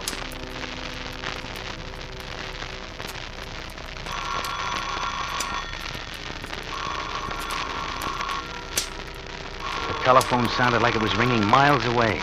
I didn't know if it was day or night. I stumbled down the hall, shaking my head, trying to clear my brain. Hello? Hello? Is this Martin Blake? Yes.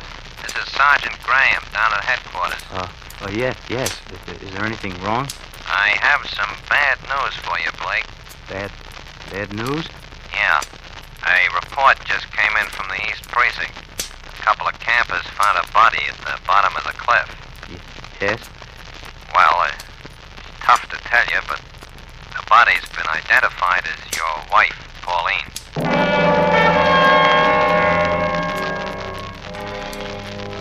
It looked like an accident. They didn't suspect a thing. I was in the clear. The sleeping pills were still working. I wanted to go back to bed, but I didn't dare. I had to go down to the morgue right away to identify what was left of Pauline. I thought that might throw me, but I was as cold as steel when they took me in to see her. They were watching me, so I pulled a little act. Hey, take it easy here. Sit down. I'll get you some water. Oh, thanks. I'm all right now.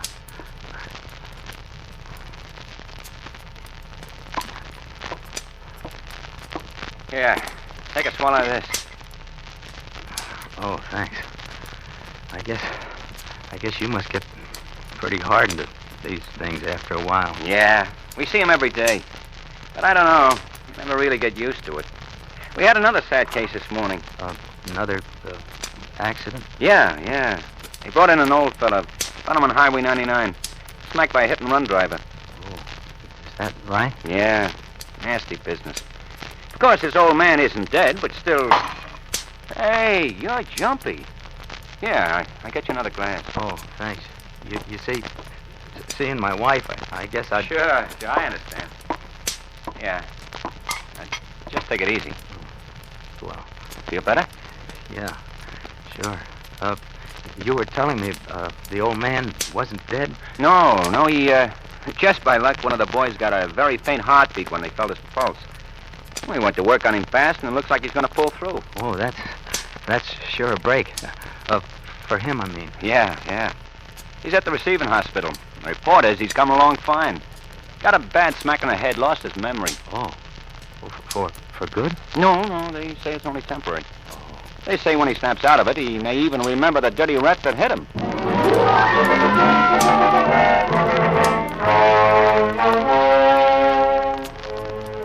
Haggerty was alive.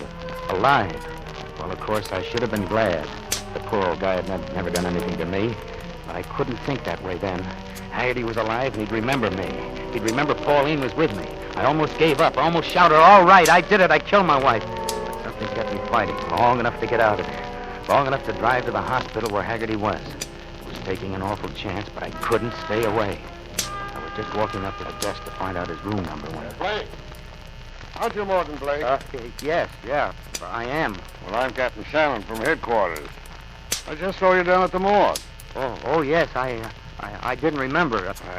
Can't tell you how sorry I am about your wife. Oh, yes, sir. Thanks, Captain. Funny running into you here. Yes, sir. I thought I'd find out if I could get a room and take a rest for a few days. I feel pretty shot. I can imagine. But I don't think you'll have a chance the way hospitals are crowded. You better get your rest at home. Get a friend to stay with you. Yeah, I guess you're right. I drive you home, but I got called down on this hit-and-run case. Oh, the old man, the attendant at the morgue was telling me. Yeah, he's conscious now, so I'm going out to talk to him. Do you think he'll know who hit him? We said over the phone he has a good description, and even if it isn't good, we've got the tire print of the car and a footprint of the driver. You have? From where? There was a lot of mud where the car stopped. The driver was careless. That kind usually are. There's a doctor on the case now.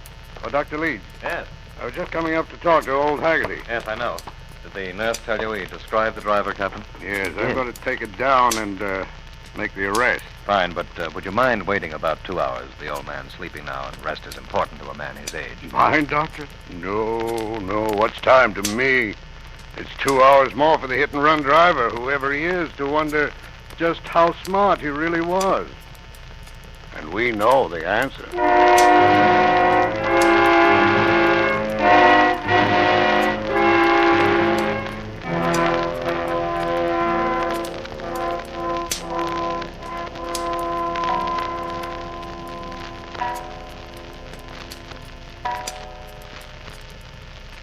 So, Julie, I'm waiting now. I'm writing you all this because I got a crazy idea that you have a right to know. You, a girl I knew 7 years ago, who won't remember me. Who won't remember that nickname, Speed, or if I had freckles. You did. Or if you signed my book on class day. You didn't, because I didn't have the nerve to ask you. So maybe it isn't a real girl at all that I'm writing this to. I guess I'm writing to how I failed. To how I never did anything on time. To how I thought good and acted bad. You see, what I think you were adds up to how much I failed. I guess every guy in the world has someone like you. A girl in a blue dress. Success is having her now. Not back a long way in the drove up now. They drove up now. Captain Shannon and a couple of cops. Okay. Well, I've only got seconds to get ready for them. So, goodbye, Julie. Goodbye.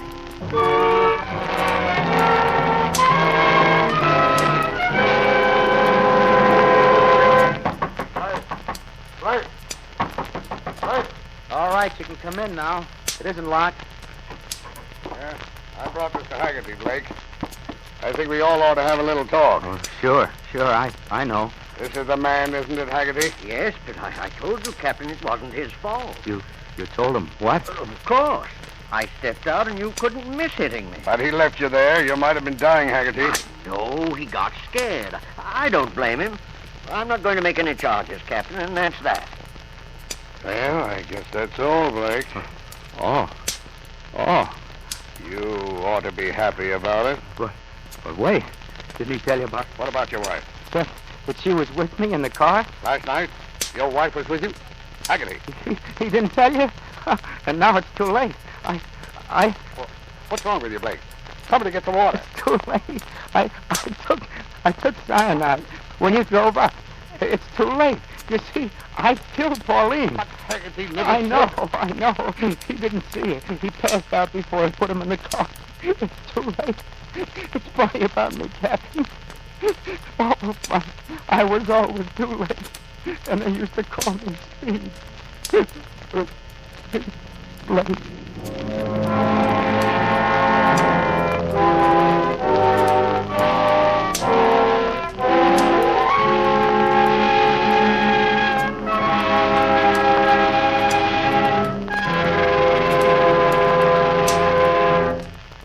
George Murphy, as star of Death on Highway 99. Tonight's study in suspense.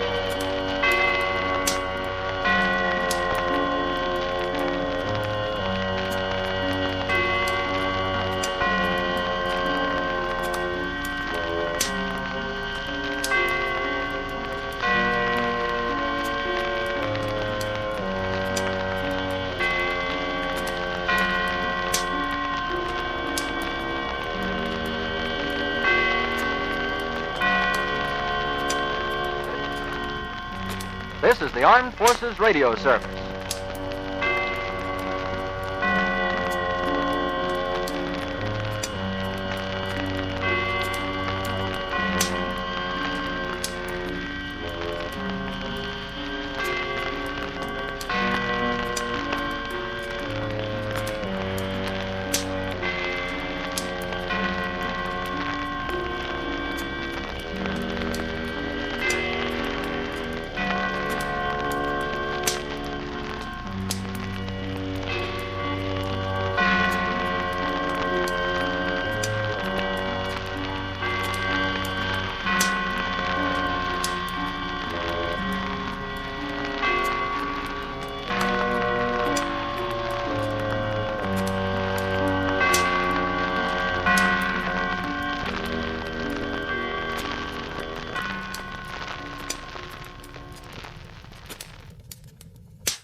Now, Roma Wines, R-O-M-A, made in California for enjoyment throughout the world.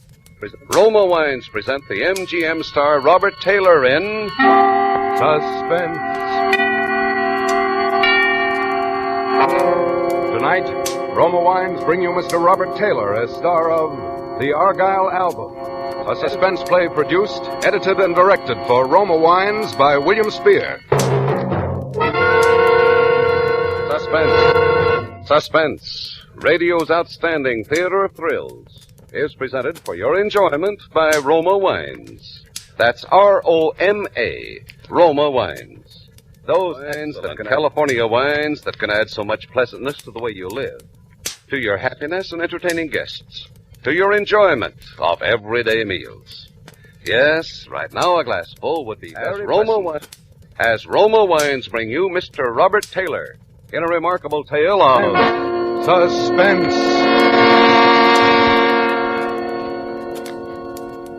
Back when I got my first job on the Herald, Alan Pierce was its star reporter. A little later, he went to Washington and became top dog of all syndicated political columnists. Pierce could tell you what the president said when he didn't like his breakfast, or who was getting paid off, or what, by whom, and how much. He was a national big shot, so naturally his coming back to the hometown last January got local front page. Especially since the first thing happens, he checks into the Belden General Hospital from a heart attack. Heart attack he had on the train right as it pulled into the station. Quite an entrance. And time. Remember. Well, maybe you remember. Just when 22 million anxious readers were waiting for his promised expose of the contents of the Argyle album, the thing he'd been building up in his columns for about 2 weeks before. Teapot Dome was going to be a church club misunderstanding compared to this. Naturally, all the boys hung around the anteroom of his hospital suite during visiting hours, but nobody from the press cracked the door to the sick room for the first 3 days. Then on the fourth morning, Ben Sullivan, the doctor, came smiling out into the anteroom to us. Good morning, gentlemen. Gentlemen, Mr. Pierce would have willingly seen you all the first day.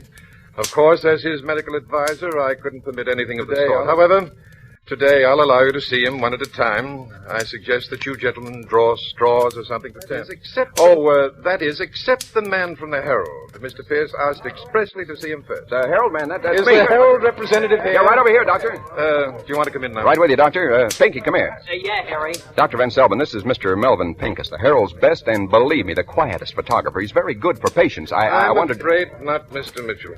Okay, Doc. Stand by, Pinky. Right. Nurse, let this gentleman in. I'll be on the 5th floor.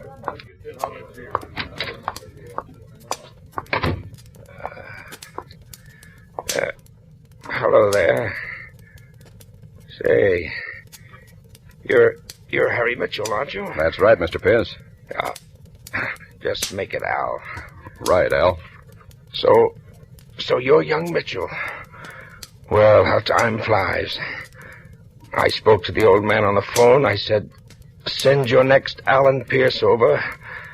And he sent you. Do you consider that a compliment? Compliment? I'm going to hit him for a nice fat raise. Well, Harry, have you got your questions all written down like a good reporter should? No, I don't work that way. Neither do I. I suppose you want to know what the Argyle album is. Yeah, that's about it, only it's your business, whatever it is, so I can't ask it. You're a smart boy. But I'll ask anyhow. What is the Argyle album? Good. Now, how shall I begin? You're not really going to tell me. Harry, it's got to a point where I think I ought to share it with somebody. Preferably somebody like myself, who thinks like me. But I'm going to ask you not to use this unless I'm not in a position to. It's a deal. Well, you know what an album is. This is quite a fancy-looking one. White-tooled, leather-bound, and a flaming crimson double-headed eagle crest etched on the cover. It's an impressive item. Maybe you better take it easy, Mr. Pierce. You were going to call me Al. Okay, Al, maybe you better just... No, I'm all right. It's... I guess I'm a little dizzy. You want the doctor? No, just a drink. A drink of water, please. He leaned back on his pillow, breathing terribly. There was a thermos on the bedstand that turned out empty. I grabbed a glass and ran into the bathroom, filled it from the tap. I'll be right there, Al boy, I called, and when there was no answer, I just about guessed what it was.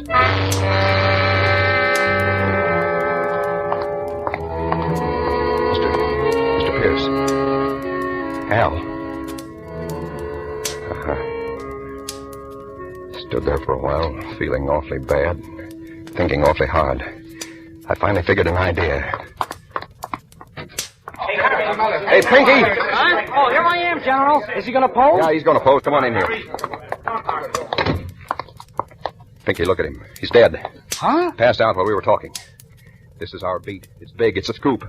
I don't want those other tin horns out there cutting in. What are you going to do? Going out and phone. You stay here and don't let anybody through that door. You're not letting me along with him. An old hound like you, are you kidding?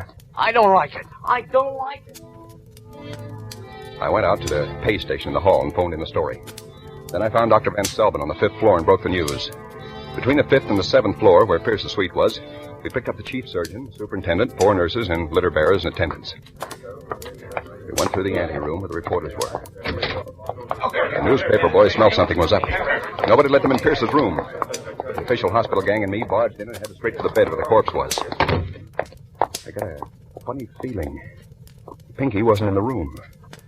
Dr. Van Selvin and the chief surgeon went over to the bed and pulled back the covers, and you could feel the shock go through the whole crowd. A long steel scalpel was sticking right up in the middle of Alan Pierce's chest.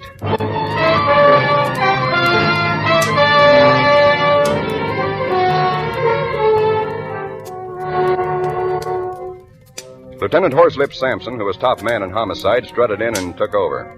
He got the story from us and just sat there for a while thinking. Very professional, exuding brilliance. His Majesty spoke. Dr. Van Selvin. Yes, sir? In your opinion, did your patient die from a heart attack as our reporter friend here claims, or from the knife wound? I can't really tell you yet. Indications are that it might be either. You see, in either case, the heart was stopped. Yeah, the heart usually stops in case of death, doesn't it, Doc? The only thing is, I took his pulse before I left the room. There was no pulse. That scalpel could just as well have been stuck in a loaf of bread for all the damage. Mitchell, why did you leave a dead man unreported? Why'd you leave that photographer here without telling the nurse? I was a reporter with a scoop. Who'd you expect me to leave here? Somebody from the Express? Nurse, were you outside the door the whole time? Yes, sir, with the reporters. And nobody came out except Mr. Mitchell. The photographer went in, but he never came out. No. Take a gander in the bathroom, Haggerty. There's nobody here, kid. Michelson, are those windows locked? Yes, sir. Locked room case, Horselip. Should bring out your Scotland Yard training. Mitchell, you're in too tough a spot to be fresh. Oh, if I could just get an angle. Must be an angle. He got up, sore, and started looking around himself. He walked over to the white bed screen in the corner. It's funny, it stood there all the time. Such a natural piece of hospital equipment, you never noticed it. But now, even before he touched it, I knew what he'd find there. He started to pull it aside like somebody looking hopelessly in any unlikely spot for a lost collar button. But before he had his hand on it, I was at the door. I was practically on my way out to the anteroom when they let the screen fall over, showing Pinky all huddled up among his photographic equipment with a surgeon's scalpel sticking out of his neck. Hey! Michelson! Get him! I yelled at the reporters in the anteroom that they could go in now. The crowd coming out after me met the crowd going in, and I was in the corridor while they argued it out. I was around the corner in the elevator before they got to the corridor. And I was in a borrowed ambulance before anybody could ask embarrassing questions.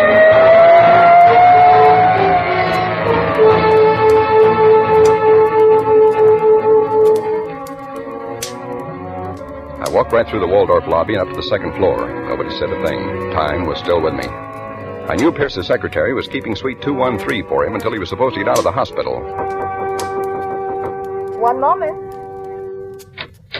Yes? May I come in? Well... I'm a friend of Mr. Pierce's, Mitchell the Herald. Well, what is it, Mr. Mitchell? Something I can do? Yeah, would you let me rifle your boss's desk, files, papers, and possessions? I'll put them back real neat. There's something I have to find. Are you crazy? I was afraid that'd be your answer. What are you going to do? I'm sorry. Don't! I really am. And it really was. I didn't like to hit a woman, especially that cute. I searched that suite top and bottom, but if Pierce ever had the Argyle album, he took no chances keeping it around.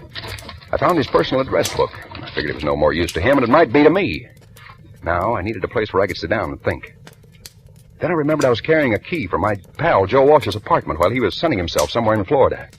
At least nobody could figure my going there. At Walsh's place, I spent about 20 minutes with Pierce's address book. He had Washington phone numbers in it that hadn't been in public directories for the last 30 years. But there was one in this town that had a red crayon circle around it. It was a query. Jor Brod, Jor, capital B-R-O-D, on Worcester Street. Not the kind of neighborhood that Alan Pierce usually socialized in. I was just about deciding I'd go see this Jorbrat when somebody decided to pay me a visit. I checked through the keyhole. Didn't see much, but what there was to see was female, so I took my chances and opened the door. She stood there, about 5'7", of the most interesting stuff I ever remember seeing. Not young, mind you, nor angelic, but gorgeous and smart-looking and sweet-voiced. Hello there. Who are you? May I come in? Yeah, sure, it's your risk. Who are you? You may call me Marla, Mr. Mitchell, and I want the Argyle album. Just like that? No, not just like that. I could be nasty, you know. After all, the police want you. Somehow, Marla, that doesn't worry me at all. I just don't think you make it a policy to have traffic with the police. An astute youngster. I like you. I like you, too, but I haven't time.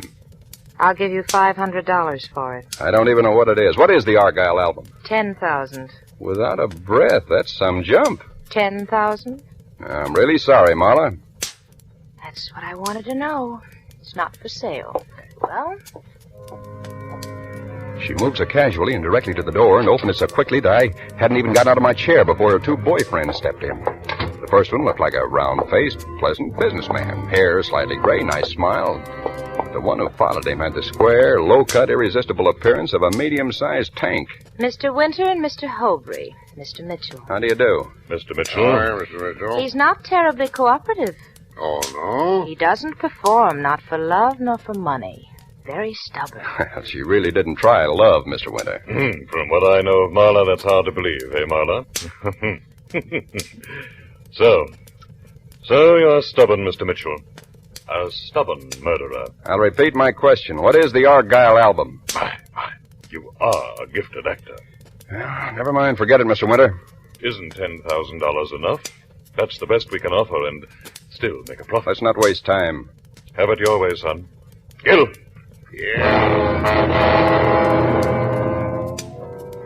The big guy stepped toward me. I ducked and took the table between us.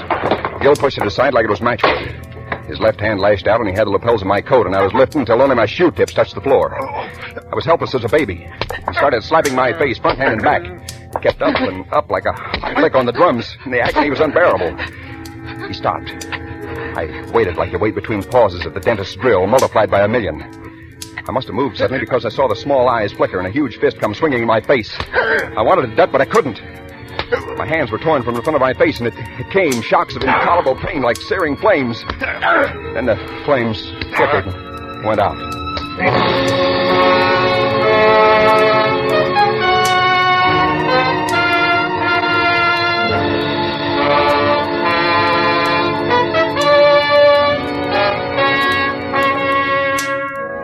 For Suspense, Roma Wines are bringing you as star Mr. Robert Taylor in The Argyle Album by Cyril Endfield.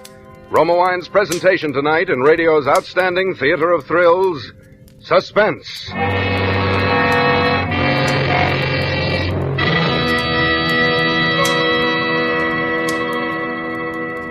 Between the acts of Suspense, this is Truman Bradley for Roma Wines. Happy days ahead. The gay, festive season when guests call, and hospitality is the order of the day. And what better order for your guests than Roma California Sherry? Yes, serving delicious Roma Sherry is a gracious American custom. As an appetizer, Roma Sherry is the perfect first call for dinner.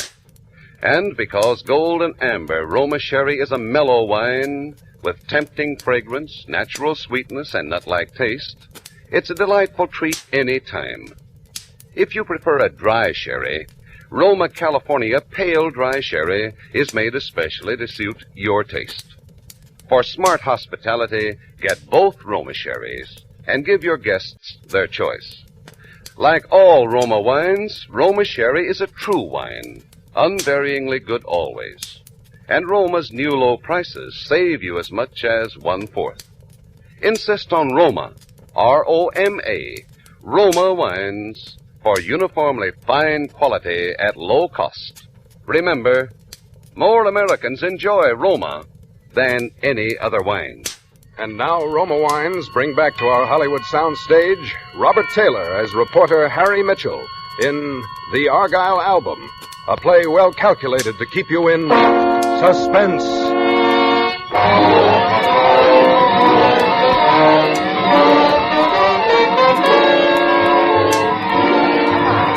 Come on, now wake up.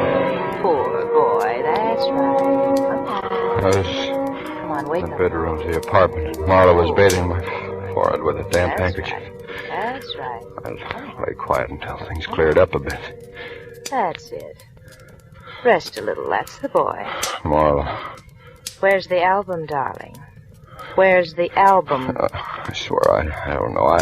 I don't know. You don't want me to call him again, do you, Harry? No, please. They're both in the kitchen.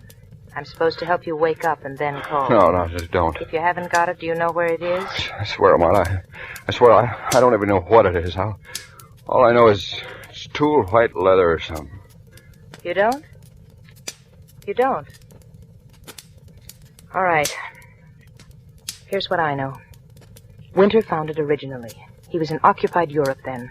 He doesn't admit it, but I think he was the leader of a looting party after an American raid. It was a sheaf of documents recording the transfer of large sums of money by certain individuals, both German and American. Big men who wanted to make sure that they'd come out right no matter whose armies won. Winter knew that he found a fortune that day, a fortune in blackmail. What happened?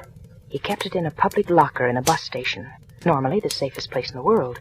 It was in a town down here in Virginia, Argyle. On a 1,000,000-to-1 twist, he lost it. A gang of young hoodlums blew open that section with a dynamite stick. And it's been missing ever since, until Alan Pierce started hinting about it in his column and the international scandal it involved. So, when Pierce died, you see, Winter had a right to suspect that Pierce's murderer might have the album. Naturally, the big men wanted too. Lots of people wanted badly. Including me. You? What for? Resale value. I see. That's a decent motive. I'm a decent person. Yeah, you are. Come here. You're nice. You're a nice boy. You know, I could just press my thumbs here at your windpipe, and you couldn't even yell. You don't think I'd have given you a chance like this if I really cared? You're not kidding me. That's the excuse I'll give to Winter. That you choked me and I couldn't yell. You go down the fire escape. I'll give you plenty of time before I call him. I don't figure. What's in it for you? We'll see each other again, won't we? You'll find it. Hurry up. Okay, honey, you ask for it. Not too hard. It was a funny experience choking a woman deliberately. I squeezed pretty hard, stuffing bruises at her throat to make it look good. I got so mixed up I didn't know what I was doing. I took her once and kissed her very hard. I ripped her clothes a little and mussed her hair, and when she looked pretty battered, I kissed her again and crawled out on the fire escape and down. I gave the cabbie the Worcester Street address from Pierce's book. It was a junkyard. Jor Brod's junkyard.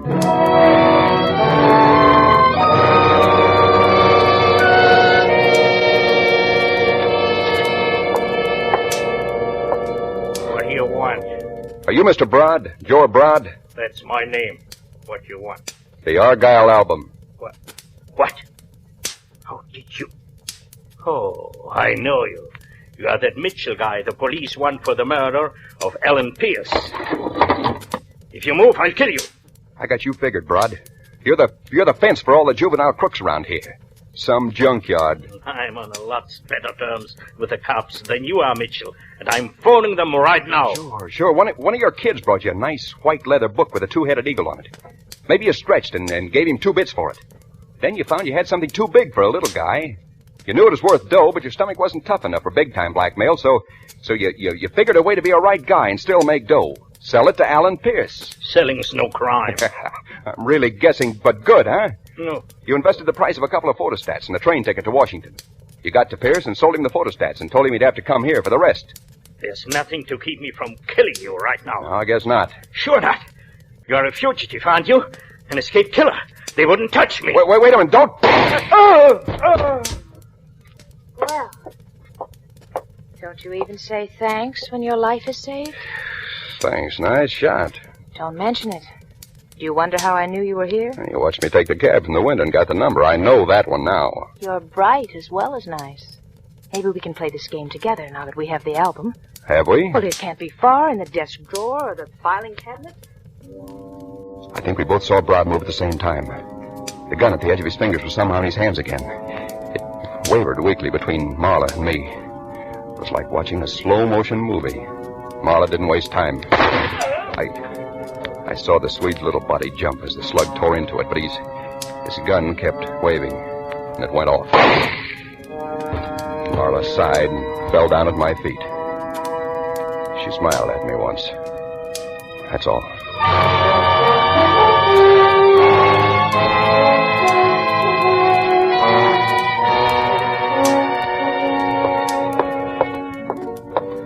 I walked through 3 cops in the halls of the police station, getting no more reaction than a nod of greeting, and entered Horselip Sampson's office. Oh, thanks for the phone call, Mitchell, but you gave us a bum steer. What's your angle? Bum stare, I saw the shooting. We found the woman, very dead indeed, but there was no man. Sure, Brad. He didn't look alive when I saw him last. Well, he wasn't there. Well, I'm only telling you what I saw. Now, what do you expect us to do with you? Oh, book me on suspicion of murder. The murder of who, might I ask? Alan Pearce, naturally. Hey, do you want to confess? It's not bargain day today, Lieutenant. Oh, it's just an angle. Say, did the autopsy on Pierce come through? I was wondering why you gave yourself up, yeah. He died of heart failure, like you claimed, only because he was so loaded with dope even a normal heart would give out. Dope? You mean poison? Same thing. Too much medicine. And Dr. Van Selbin, the one who dosed him, has disappeared. Took a powder. You're not even runner-up for suspect now, Mitchell. Hey, maybe the one who stuck the scalpel into Pierce just wanted to create suspicious circumstances around the death just to be sure there'd be an autopsy. That's an angle. And how about Pinky? And how did the murderer get in and out of the room? Well, that's an angle. Hey, look, Mitchell, do you want to be held? No, I don't. Then stop asking questions I can't answer. Go on, beat it.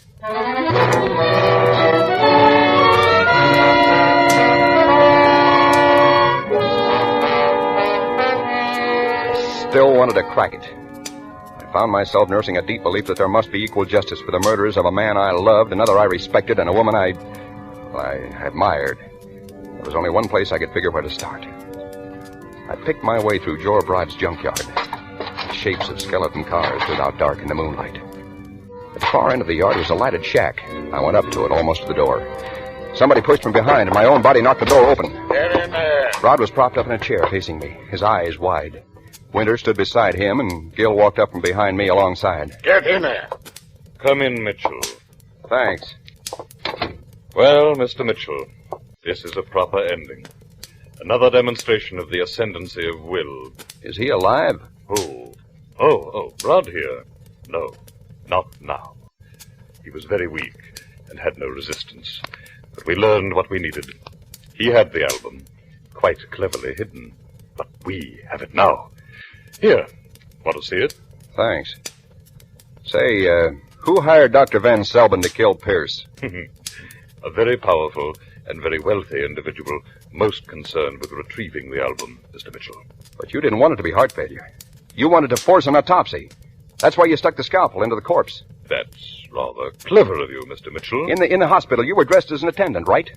You got behind that bed screen sometime early in the day, probably early in the morning before Pierce woke up, right? You were willing to wait a long time for what you wanted. It was very tiresome. You hoped to find out from Pierce where he'd hidden the album. You found out instead that Pierce didn't have it. But you knew that Pierce was going to die anyhow from the overdose, so you decided to put the doctor in a compromising position with a scalpel, forcing the autopsy. There's only one conceivable reason for you to have placed yourself in a hazardous position just for the sake of compromising the doctor. And what, may I ask, can that conceivable reason be? That you are the powerful and wealthy individual who got Dr. Van Selbin to do Pierce's murder. That you're no more Mr. Winter than I am. Well... The original Mr. Winter who smuggled the album out of Europe, you eliminated when he first tried to blackmail you and your fellow thieves. By that line of reasoning, I was able to do a little research in the files of my reporter's memory. And in spite of the fact that you have no mustache and that there are several other slight physical changes that could easily be adjusted, you have an amazing resemblance to the very powerful, very wealthy Mr. Gerald K. Avery. Huh? What's that? A theory. But isn't this indulgence in violence a strange occupation for a man like Gerald Avery? Not at all, Mr. Avery. A man doesn't become an international power by going to Sunday school every week. You decided nobody could do your dirty work for you better than yourself. I suppose you felt you needed help, so you got a professional adventuress like Marla to work with you, on the grounds that you yourself were an adventurer, a blackmailer. Same goes for Gil here. Your time's run over, Mitchell. And Pinky. Of course, it doesn't bother you that you killed a nice guy with a nice family. To you, he was only in the way. You stuck the scalpel into Pierce's corpse to save yourself some more trouble. The trouble of paying off Dr. Van Selvin. He'll probably show up floating. You dragged Pinky behind the screen and you got behind with him and hid. Then when all the doctors and attendants broke into the room and rushed around Pierce's bed, you stepped out casually from behind the screen and mingled with the crowd. You were dressed for the part. As a reporter, Mr. Mitchell, would you describe that exploit as daring or brilliant? No, Mr. Avery, I'd use the word selfish, traitorous, foul. Your morality sickens me. No, Mitchell. There's only one more thing you didn't count on. Gil here. Gil has nothing to do with this. Oh, yes, Keep he has. your mouth shut, I'll do nothing of the sort. I'll tell Gil. Let him talk. Why, Gil, you fool. Let go of my arm. Let him talk. Thanks, Gil. And just keep hold of his arm, will you? Talk. Okay. As I was saying, Mr. Avery, you forgot that Marla and Gil have been playing along with you because they figured you were their kind. There's a certain honor among little crooks, but not among you big-timers, Mr. Avery. Now you have the album that couldn't hurt anybody but yourself. Who's to blackmail? Where's the payoff? Gil's wondering what's going to protect his interests, aren't you, Gil? He knows now what's happened to Dr. Van Selvin. You see, he figured you for an honest crook, not a big-timer. You're not listening to him, Gil. He's only playing for time. Only trying to save his own miserable skin. I'll pay you off, Gil. I'll pay you more than you ever dreamed. So, you really are Gerald K. Avery, huh? Don't be an idiot, Gil. You cooperate with me.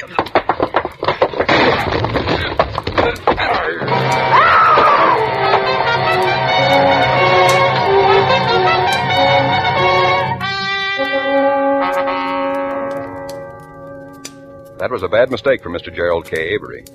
You see, he figured his gun was bigger than Gil. He moved fast, but not quite fast enough. The lead that hit Gil in the shoulder, but didn't even seem to faze him. I understand he broke Avery's arm. That's when Avery screamed. The next blow broke Avery's neck. There was an awful lot of excitement because Horselip Shadows caught up with the proceedings just about this time, and the details aren't too clear. All I know is that it had been a big day, and I was awfully tired. I went home, climbed into bed, put my head on a nice pillow made of tooled white leather, and slept a long, long time.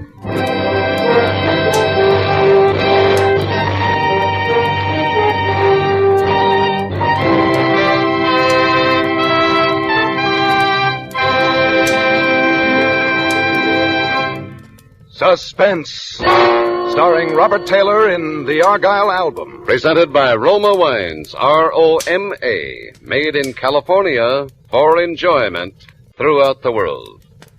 11 more shopping days to Christmas. No shopping worry for those who plan to give fine Roma wines this year. Roma wines are easy to buy, always welcome. And gifts of Roma wine can be as impressive as you wish. One bottle, several, or a case in colorful wrappings. Says famed hostess Elsa Maxwell, gifts of Roma wines are always in perfect good taste. Flatter your friends. Save time and money with gifts of Roma California Sauterne or Burgundy. Delicate, pale gold Roma Sauterne.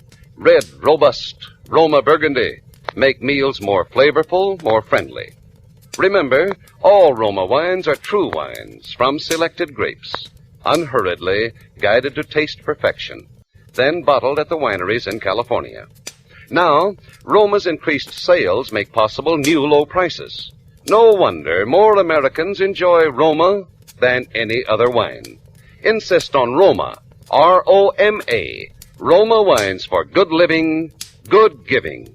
This Christmas. Robert Taylor appeared by courtesy of Metro-Goldwyn-Mayer, producers of They Were Expendable. Next Thursday, same time, Roma Wines will bring you Keenan Wynn and Hume Cronin as stars of Suspense, radio's outstanding theater of thrills.